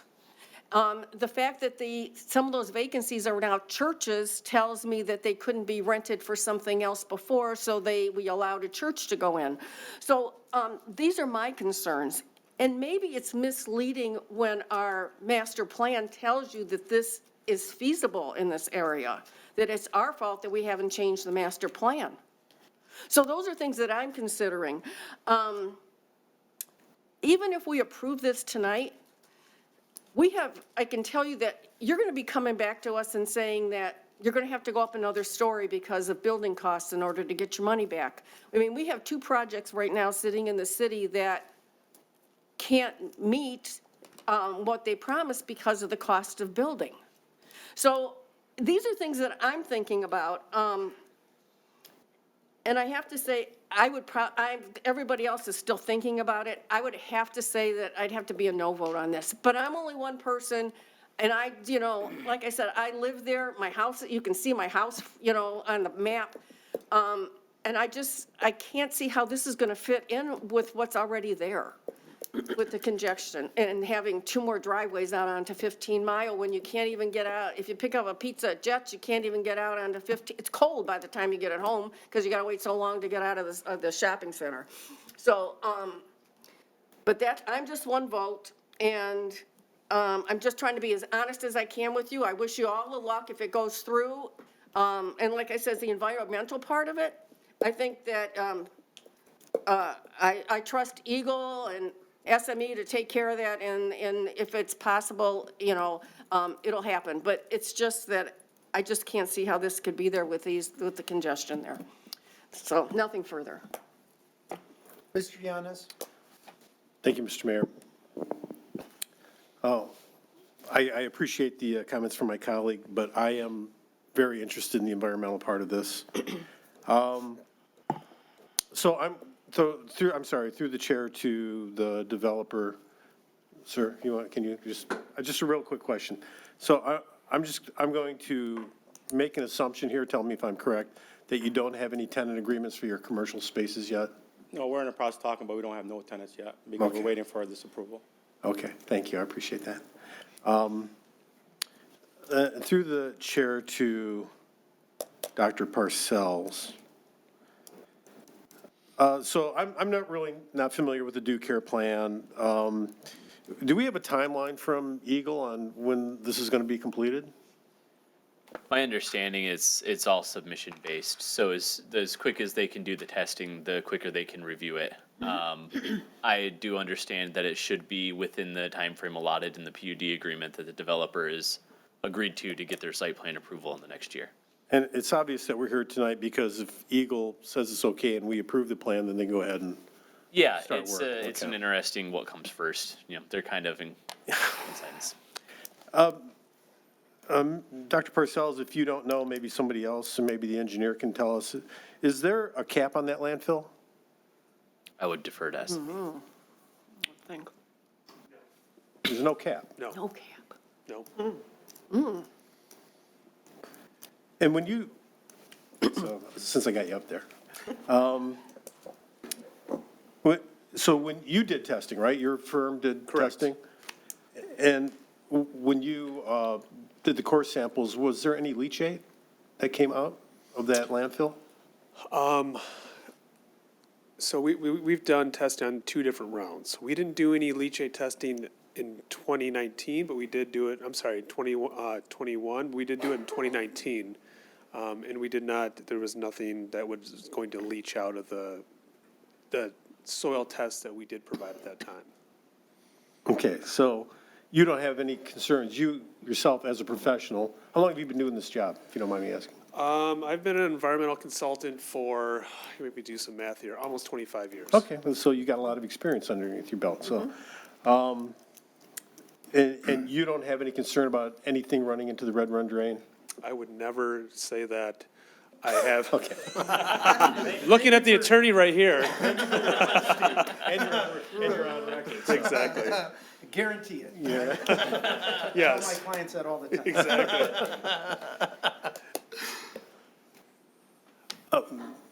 Okay, so I mean, and you don't have the core samples back yet, or Eagle hasn't tested them, or what? So the process yes, is, do it's that. called a response activity plan. And in that response activity plan, it's essentially a due care plan.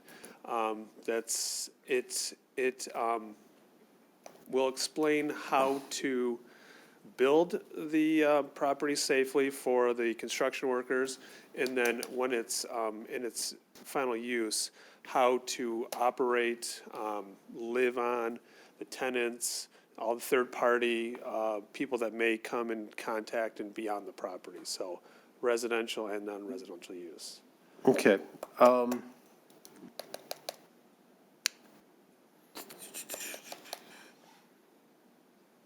Did you, when you did your core sampling test, both times, or either time, did you monitor for methane gas? Yes. And what was the results of that? The most recent assessment, we had 19 locations that actually were within the footprint of the first round of the site plan. So since we moved the site plan over, the locations all of them aren't in the actual footprint of the structures. But with those locations, the 19 locations, we had identified methane in I think 4 out of the 19 locations. with screening with a handheld screening tool. And there is potential that if this project gets built, there will have to be venting? Absolutely. Absolutely. I will say that.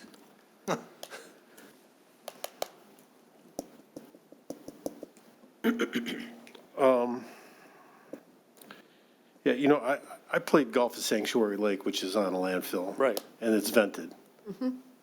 And you can smell it. Granted, you have to be relatively close to a vent, but you can smell it.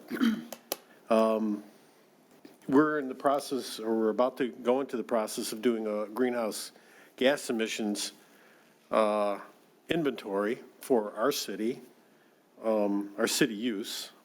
So certainly, releasing a greenhouse gas like methane on a regular basis, and I don't know how long, I mean, I'm assuming that at some point the gas dissipates into the atmosphere.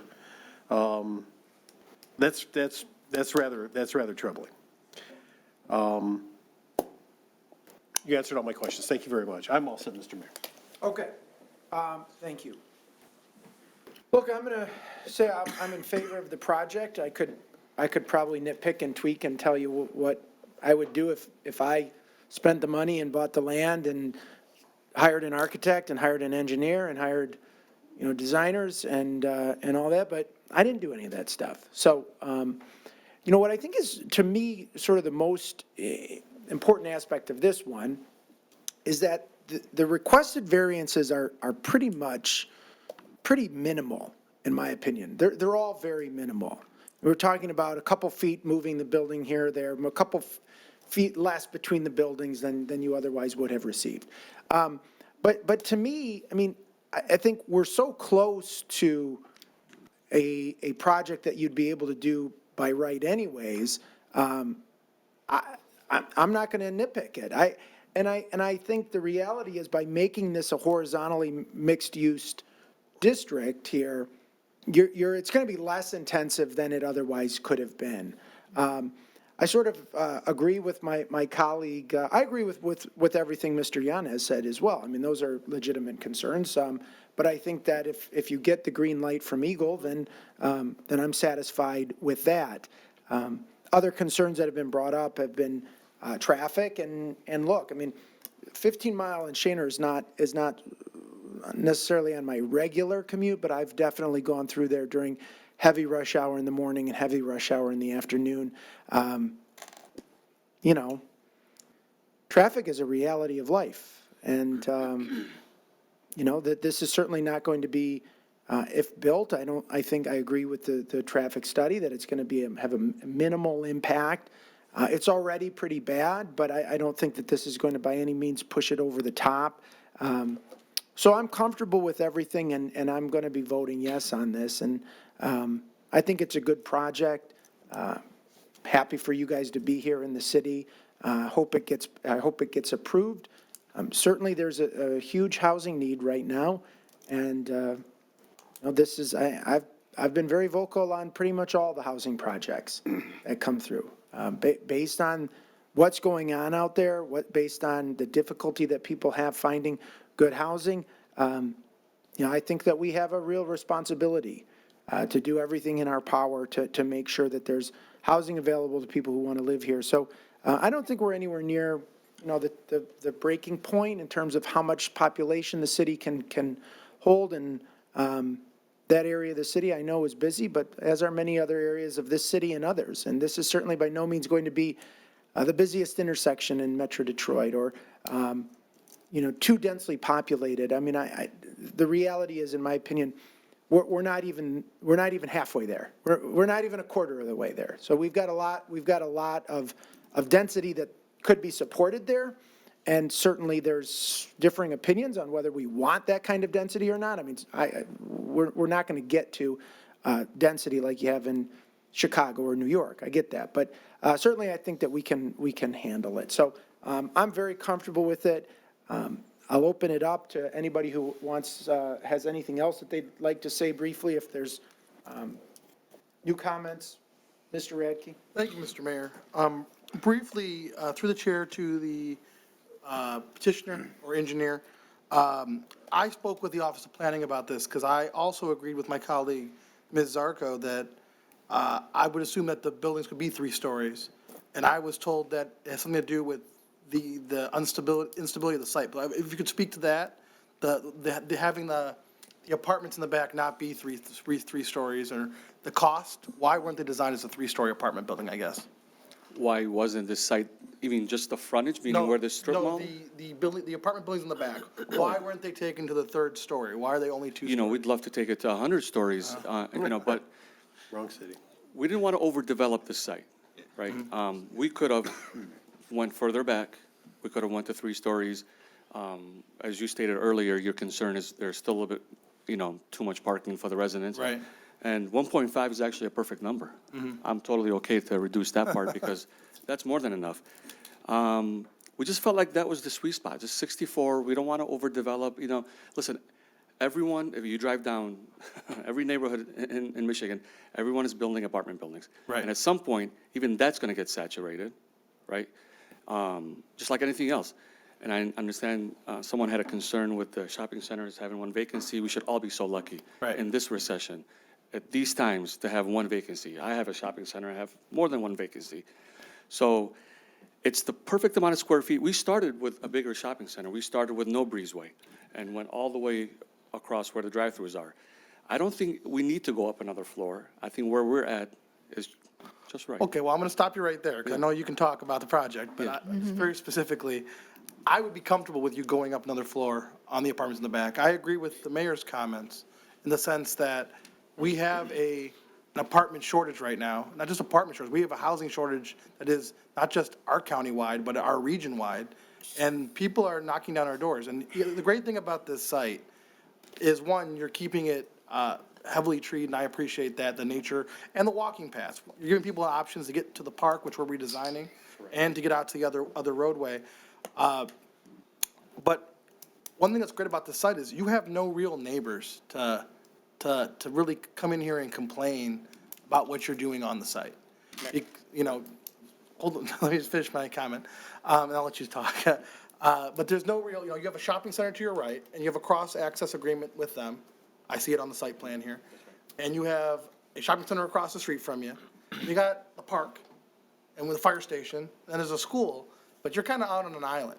So, I'd say I'd be comfortable with 3-story apartments, but in talking to the planner, he had mentioned to me that something about the instability of the landfill makes no? So let's talk. We kept this low dense house here. Another thing why I kept it like this, to keep them luxury units. Everybody to have their private entry. We're not sharing a hallway with, 4 other units. If we did go up a 3rd level. It'd change. Everything could change. I wouldn't have that privacy to the tenants that everybody can walk into their door right directly to their unit, or walk into the door, go up the stairs and walk up. If we go to a 3rd level, we're gonna have to share it. And for luxury, to me, I want my own entryway, and that's how the tenants, I think, will love the units. I agree with the mayor. It's your project. I'd like you to bring it to the street. I will complain about that. But, it's a good project in my opinion. You're trying your best. You seem to be working within the means of the site. I trust Eagle's determination. If Eagle says you can build, I think you should be allowed to build. If Eagle says you can't, you're not going to. It's just the way it's gonna go. There was a problem with a site like this in Utica where Eagle said no. Can't build. And it kind of That's right. fell apart. That's right. And just because of the landfill, and, I agree with the mayor also, and you guys can sit down. Thank you. Yeah. I agree with the mayor also that 15 miles of major street, I live adjacent to it. I live right there. And it's made for traffic. We've set up, these larger roads, 16 mile, 15 mile, 14 mile, to take cars. And our city isn't saturated, and this is a site that, unless we're gonna keep it vacant and likely get sued by the petitioner, this is a good plan for this site. I guess I have one more question through the environmental consultant for the chair. You talked about methane venting. If nothing was built on the site, would the methane still need to be vented from this landfill, or would it be allowed to just stay capped underneath the ground? So as we already discussed, there is no cap. So Right. methane is already coming out. It's just not, you just don't notice it because it's 15 acres. Right. So how would building on it change that? Then you'd have certain venting sites for the methane versus it just coming out of the ground as it is right now? Yeah, so there would be venting below each of the structures. And the vents would be designed within the structure and enter and exit above the buildings. Each, I think it's like, has to be like a couple feet above each structure. So, Try to take it off the site so people wouldn't notice it. yes. Yeah, Yes. that's very helpful. Yep. I guess I'll reiterate, I think that we need housing in Sterling Heights, and we've been asking for less and less dense projects, and this is a very good example of a less dense project that has an opportunity at the site. I've said my piece, and I hope that Mr. Jadu listens and hopefully takes some of my considerations into play, but I will be voting in favor. That's all I have, Mr. Mayor. All right, thank you, Mr. Radke. Anyone else have any final comments? Okay, if not, Ms. Riska, can we have a roll call vote? The motion on the floor is to approve, moved by Mr. Radke, supported by myself. Mrs. Sarowski? Yes. Mayor Taylor? Yes. Mr. Yanes? No. Mrs. Yarko? No. Mrs. Kosky? No. Mr. Radke? Yes. And Mrs. Schmidt? No. All right, the motion fails 3-4. I'm sorry. Mr. Mayor, can we have a brief recess? We will take a 5-minute recess at Mr. Radke's request. Any objection to that? If not, we'll stand in recess 5 minutes.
All right, calling this meeting back to order.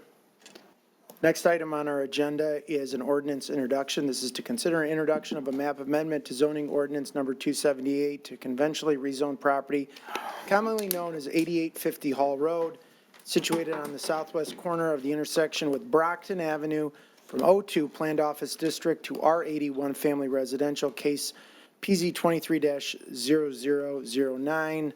Dr. Parcell. Thank you, Mayor Taylor, members of council, Mr. Vanderpool, Mr. Koszybski.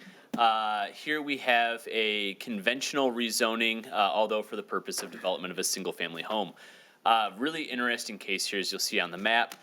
The applicant's requesting to rezone the property. It's approximately 18,000 square feet from O2, which is an office use, to R81 Family Residential District.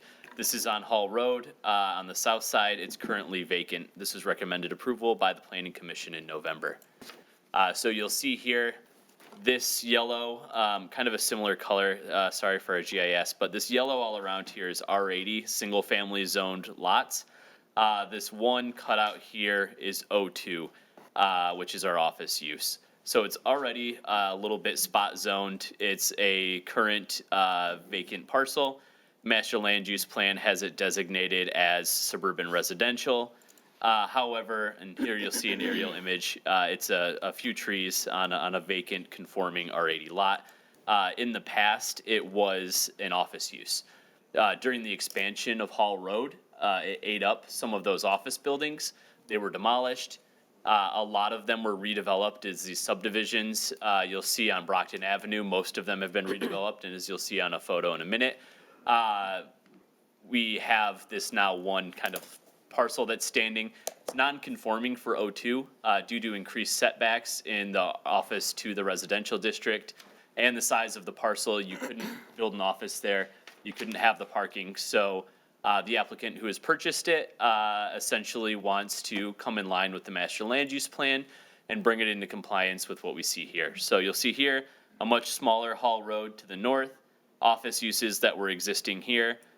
Historically, these were existing by right.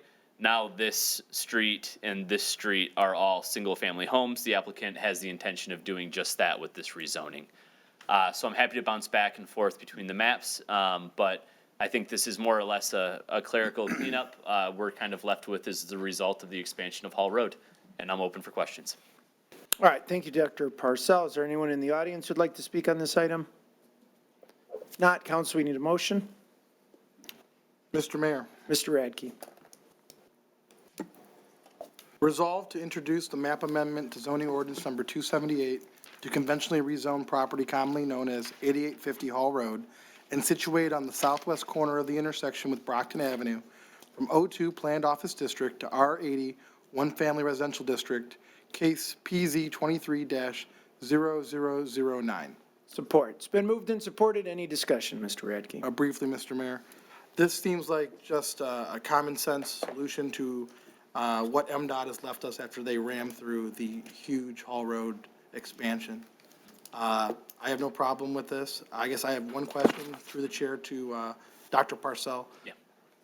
It being on, the address being on Hall Road, but them forcing the curb cut onto the side avenue, isn't that weird for the address? Do they plan on readdressing it? Is there any concern there, or We can readdress it, yes. just to, it seems like it'd make more sense to be on, is it Brompton Avenue? or- Brockton, yes. Brockton. Yep, we would readdress it when the development came through. It's not a conditional rezoning because he doesn't want to tie it to a site plan rather than just develop it. So we'll take care of that during the development. Okay, it just makes more sense, because I don't know how many mailmen come down Hall Road for one house. Probably not many. Yeah, that's all I have, Mr. Mayor. Okay. This is a problem. Thank you. Thank you, Mr. Radke. Council, anyone else? Just real Mrs. briefly.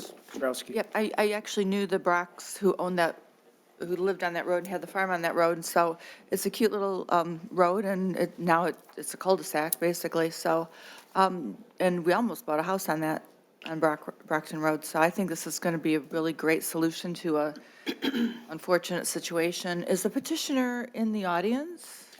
He is not this evening. Okay. He had to travel for the holidays. Okay, well, then I congratulate him, hopefully, for this, and that he can get a house built on this property. Does he intend, so through the chair to Dr. Parcells, does he intend to live in this home, or is he intending to sell it? No, he purchased this as a piece of several other properties, and once we discovered through some discussion, it's basically functionally obsolete as an office use. Right. We decided to go this route instead. And so he's going to sell it? Yes. Okay, so I just curious, because I'm nosy. Okay, I have no other questions, so thank you very much. All right, thank you, Mrs. Sarowski. Council, anyone else? No further discussion. All in favor signify by saying aye. Aye. Opposed? Motion carries. Thank you, and happy holidays, everyone. Thank you, Dr. Jake. Merry Christmas. I have to say through the chairs, to the chair, to Dr. Purcell, happy holiday. I have to do it through the chair. It'll be okay. I just, Yes, you do. okay. Thanks. So you can ask. No, never mind. The You moment's would get passed. denied. The moment's, You would, the moment's I would passed. vote no. No, I'm just kidding. At the moment, Dr. Parcell, happy holiday, Merry Christmas, Happy New Year. All right, next up is an ordinance adoption. This is to consider adoption of the First Amendment to the Appropriations Ordinance for the 2023-2024 fiscal year. Is there anyone in the audience who'd like to speak on this item? If not, council, we need a motion. Mayor Taylor. Oh, I heard it in stereo. I'm not sure even Go who ahead, said it. Mrs. Schmidt. Mrs. Schmidt. No, it wasn't me, it was Mrs. Yarko. Oh, was it? I thought I heard it from both directions. It was like. Okay. Well, what can I Go say? ahead, Mrs. Mrs. Yarko. Zarko. Okay, resolve to adopt the First Amendment to the Appropriations Ordinance for the 2023-24 fiscal year. Support. It's been moved and supported. Any discussion? I think it's been explained. I'm good. Council, anyone else? No discussion. All in favor signify by saying aye. Aye. Opposed? Motion carries. Next up is the consent agenda. Is there anyone in the audience who'd like to speak on anything in tonight's consent agenda? Not, council, we need a motion. Mr. Mayor, Mrs. Koski. move to approve the consent agenda as presented. Support. Been moved and supported with no discussion. All in favor say aye. Aye. Opposed? Motion carries. Last item on our agenda is a consideration item. This is to consider an appointment to the City of Sterling Heights Zoning Board of Appeals.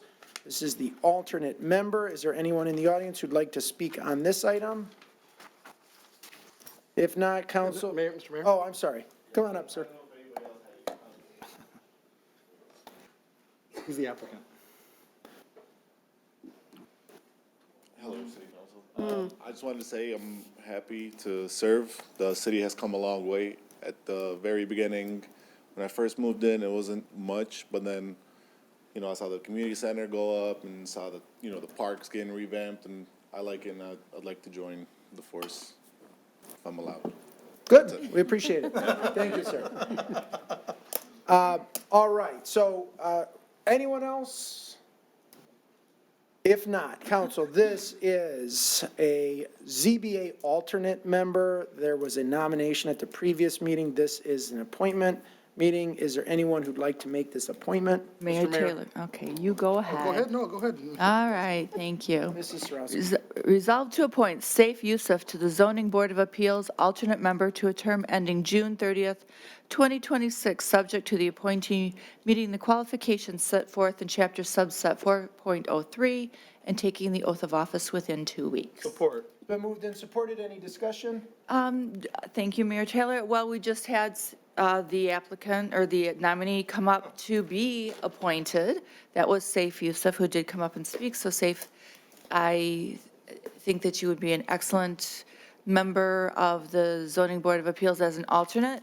You'd be called to, sometimes on a moment's notice, to come to the meetings, but I think that you're a willing member, you're excited about the city, so I'm happy to have appointed him, nominated him, and now to be appointing him. So that's all I have, Mayor Taylor. Okay. Thank you, Mrs. Sarowski. Mr. Radke. Very briefly, I appreciate Safe's willingness to serve. And as an owner of multiple businesses in the city, I think he'll bring a very good perspective to our zoning board of appeals. That's all I have, Mr. Mayor. All right. Thank you. Council, anyone else? No further discussion. All in favor signify by saying aye. Aye. Opposed? Motion carries. Congratulations. Thank you, sir. We appreciate your willingness to serve the city that you live in. Thank you. All right, we'll move on to communications from citizens. Is there anyone who'd like to speak on any item not on tonight's agenda? Yes, ma'am?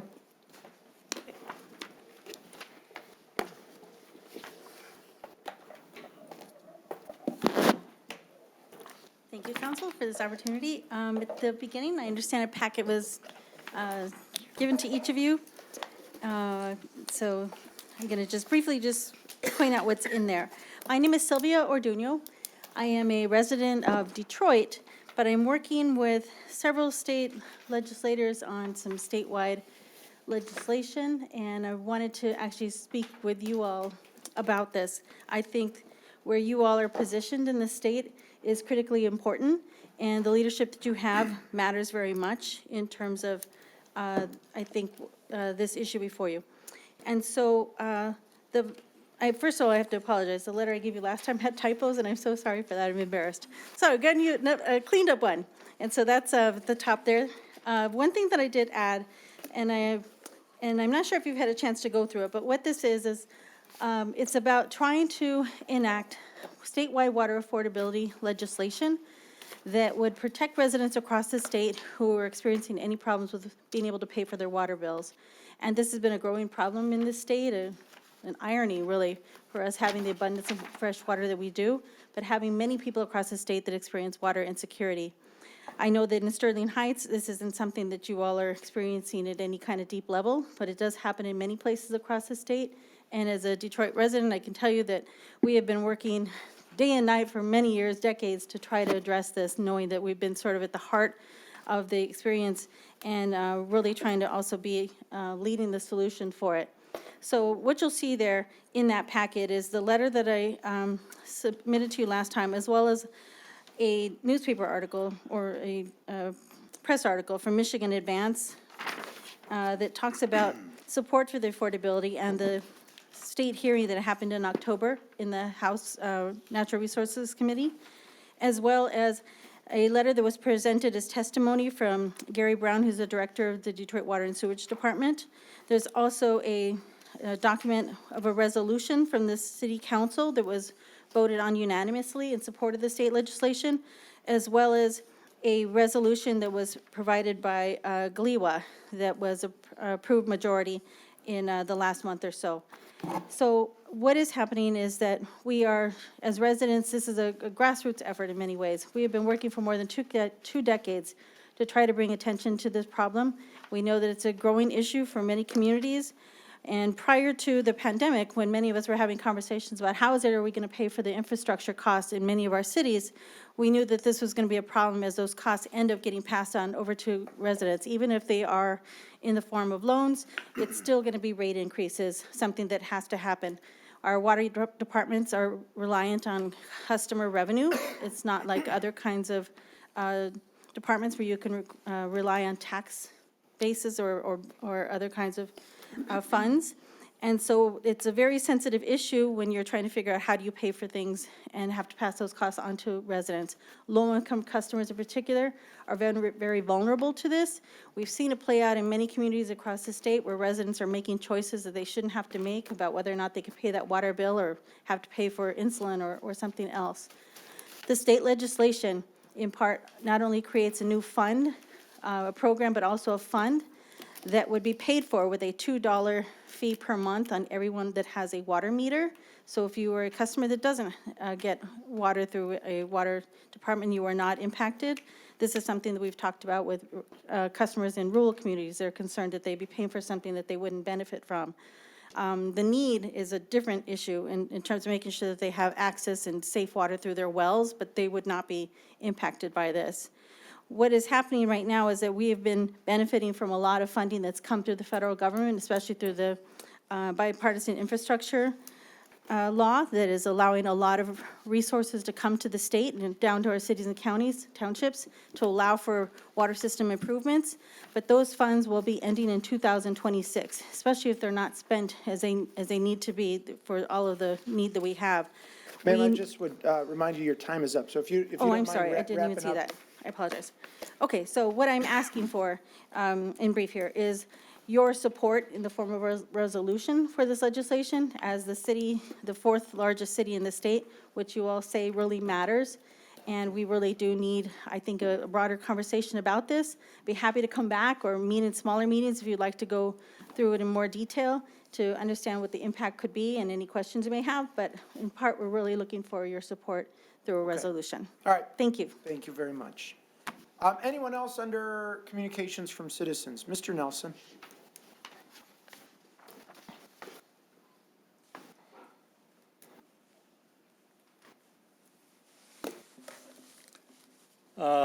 Just wanted to talk, I'm a glutton for punishment. I get all these reports from various websites, and I was working with a website called worldpopulationreview.com.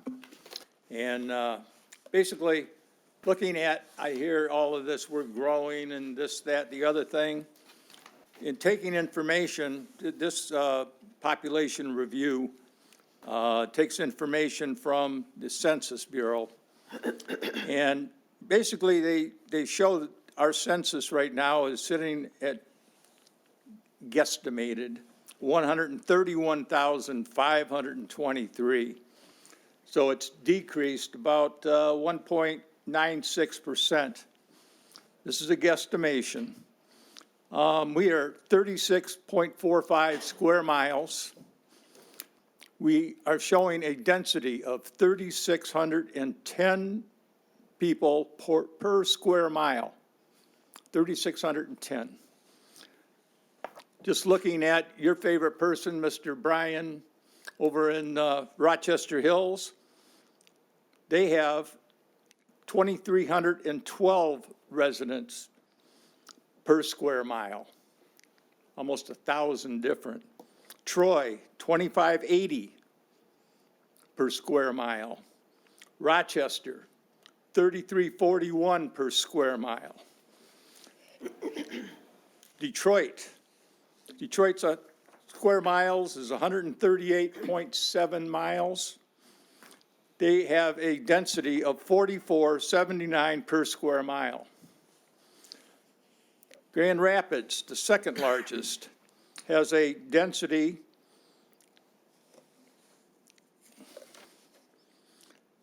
of 4377.3 per square mile. So up over 4,000. Warren, density 3962, just a little bit above us, but they're showing a 2023 population of 136,000. So everybody around here is like decreasing.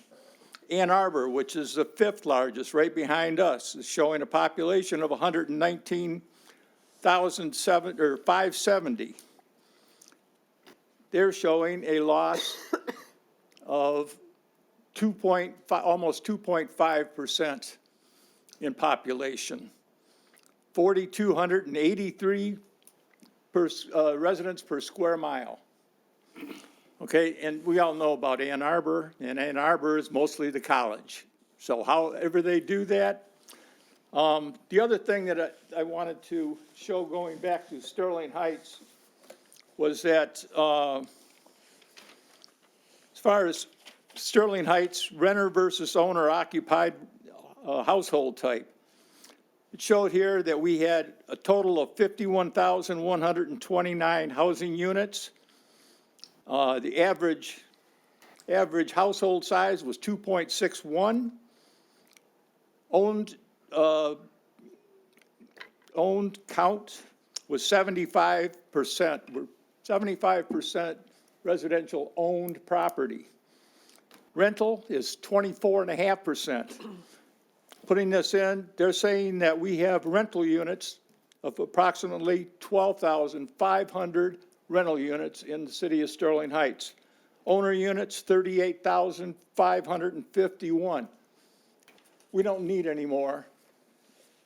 I love looking at him when I'm trying to talk. All right. Okay, thank you. Mr. Nelson. My time is up. Anyway, it's real interesting. Look at worldpopulationreview.com. All right, we appreciate that. Anybody else under communications from citizens? Not, I'll close that portion, go on to reports from city administration. Mr. Vanderpool? Nothing further, Mayor, thank you. Mr. Koszybski. Nothing tonight, Mayor. Thank you. Council, any reports or new business? Mr. Mayor, Mr. Radke. briefly, I want to wish everyone at home a very Merry Christmas, Happy Holidays, and Happy New Year from my family to yours. And I kind of want to respond to some of the comments that were made because they don't make a lot of sense. So let's just get into them. Density is not a problem if it's managed properly. It actually helps with service delivery, because if you have a more dense area, you can deliver services at a cheaper price. And that's one of the reasons that our taxes are so low. In Sterling Heights, we deliver services at a very good price. You know, the problem with population per square mile is it's the problem with the averages. You know, you learn in, I want to say it's in middle school, you know, mean, median, and mode. You know, and a mean is just the average across the entire space. But in Detroit, if you actually go across the city, you'll find that the density of the city varies significantly if you're downtown, or if you're in my old neighborhood of East English Village, or if you're on the west side in some of the areas that have almost no population. So taking the average population across the entire city is kind of goofy, because I would say the density downtown is probably much, much higher, and the density in the neighborhoods is probably much, much lower. 'Cause I grew up in a single family, or actually it was a duplex, single family and duplex neighborhood. So there's some problems there. You know, that's just basic math. But more than that, the census numbers, I believe, are wrong across the state. We filed an appeal because we think the numbers are wrong.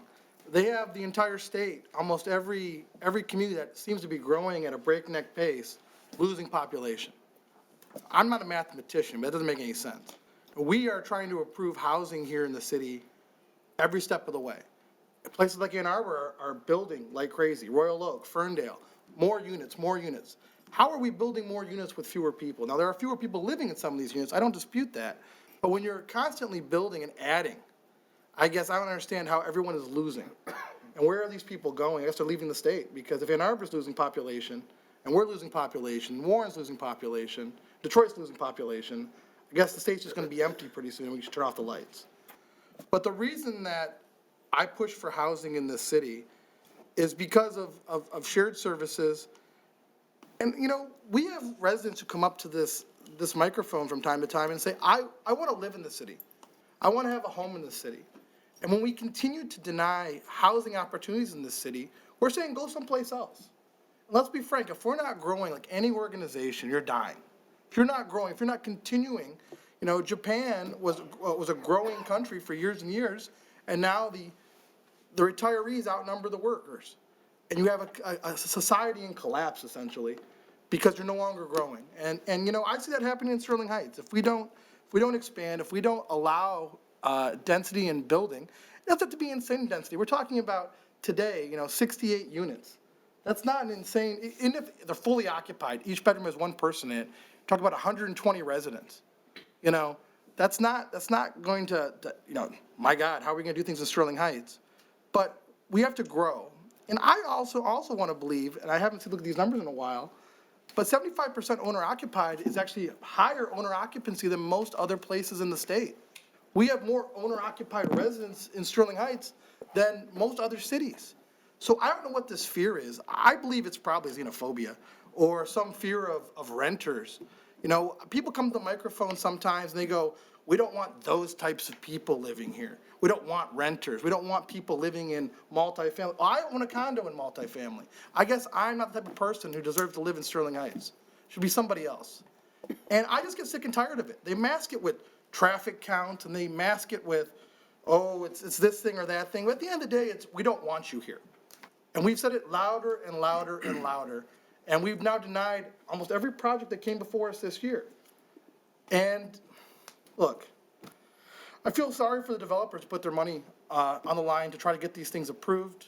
I feel sorry for our planning staff that have to work on these things for hours knowing it's going nowhere. And I feel bad for our city because we're talking about the average rent of some apartments here that were going to be $900 a month. I don't know about you, but my mortgage is less than $900 a month. I wouldn't want to pay $900 a month. So anyone who's going to be living there is going to have some net income that's high. They're going to want to spend money in the city. And here we had a development that was all-inclusive. So if you lived in those apartments, maybe you want to get some food at one of the restaurants down the way there. Maybe you want to take the walking path or go to the park. You know, more kids for our schools, because every time I read a report about both Warren Consolidated Schools and Utica Community Schools, they talk about how they have fewer and fewer students. So, with all that being said, you know, I get so frustrated when people come up here and just spout numbers like they mean, you know, they mean something without the full context. Well, Merry Christmas, everyone. That's all I have, Mr. Mayor. All right, thank you, Mr. Radke. Anyone else? Mrs. Oh, Zarko. why not? Thank you, Mayor Taylor.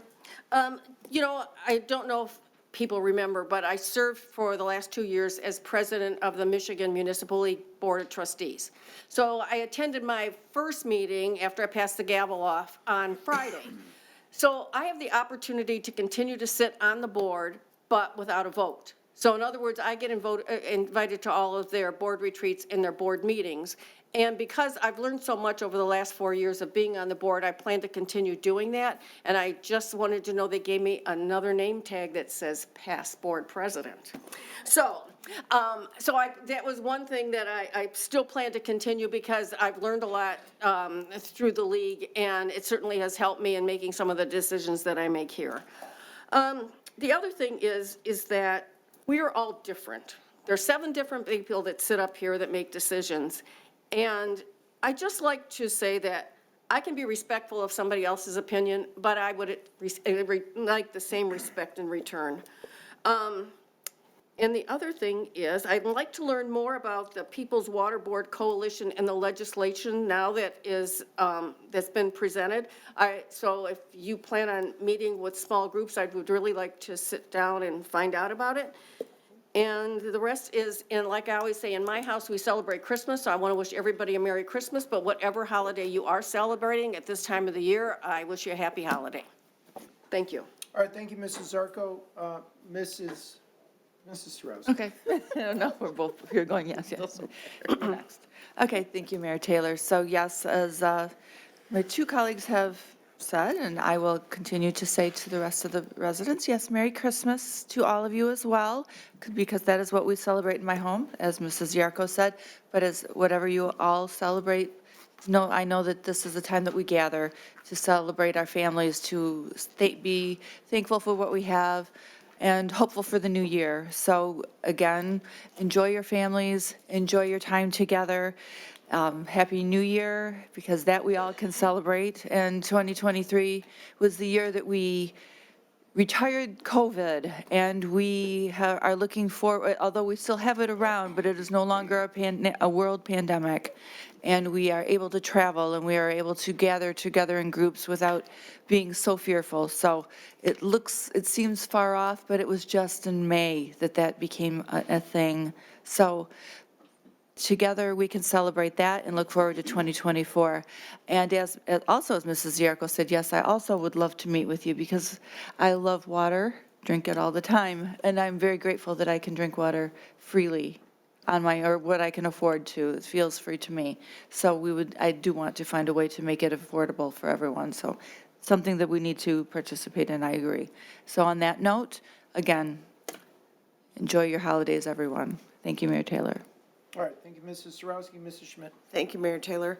I, as well, would like to wish everyone a very Merry Christmas, Happy New Year. To all of our first responders, police, fire, DPW. DPW, you might get off good this year. I don't think we have any snow predicted. Usually it comes in about Christmas Eve. So all of you stay safe. Thank you for all you do for this community.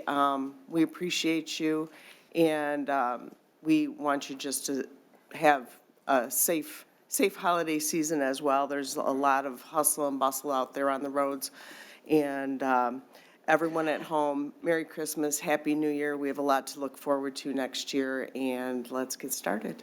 Thank you. All right, thank you, Mrs. Schmidt. Mrs. Kowski. Thank you, Mr. Mayor. I also would like to wish everyone a very Merry Christmas and a happy, healthy, prosperous New Year. And please, if you're traveling, be safe out there and enjoy the holiday. Thank you. Mr. Yanez. I didn't ask to be recognized, but Come on, you gotta say have Merry Christmas. I am going to say Merry Christmas, Feliz Navidad. There you go. Oh, yay. Happy New Year. Happy holidays to whatever you celebrate. And, you know, I hope you just, if you got a loved one at home, know what's going on in this world. It should be a time of peace. It's not everywhere. It's a difficult, there's some difficult situations that are happening on this globe. They never stop. But we can wish each other peace. And we can have peace at home. And we can hope that others have peace soon.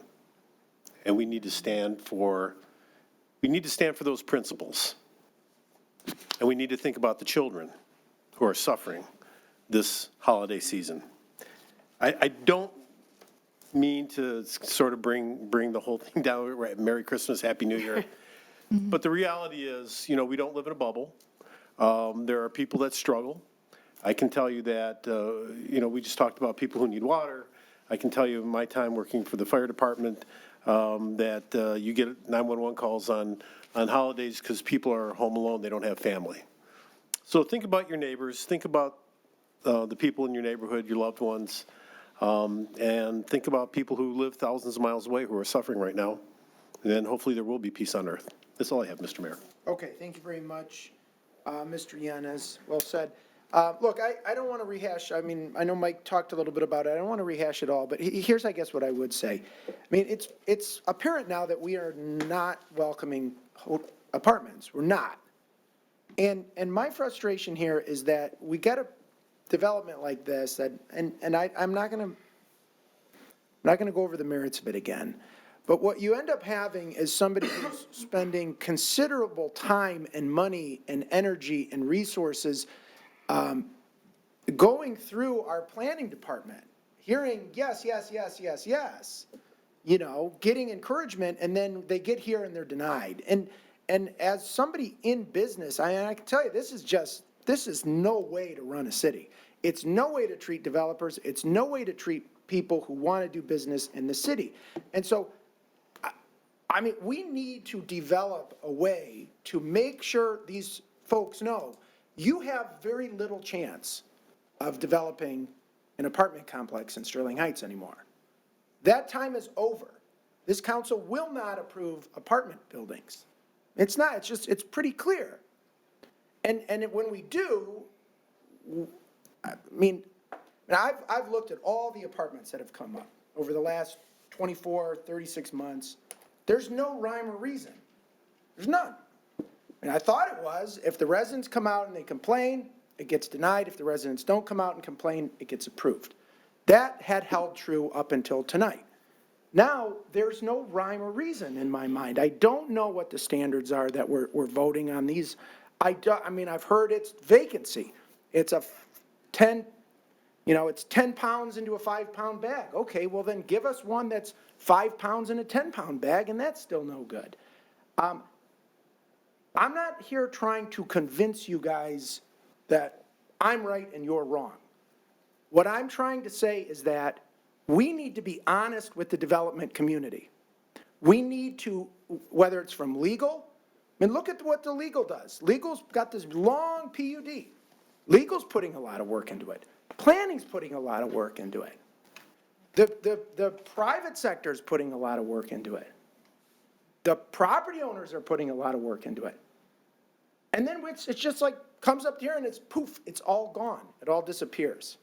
We need to be honest with developers. We've got this standing Thursday meeting. I think we need to tell them, these are all the projects that have come to city council. No, no, no, no, no, no, no. Yes? No, no, no, no, no. So stop wasting your time trying to develop in Sterling Heights. We don't want apartments. I hope that message is clear to the development community that they can go take their $25 million and spend it in another city. Right. We're closed for new people. Apparently, we're closed for apartment people. Don't even think about it in Sterling Heights. If you're a developer out there, if you're listening to this message, we don't want your kind. So go somewhere else. Merry Christmas. Move to adjourn. So move. All in favor? Aye. Opposed? Motion carries. Meeting adjourned.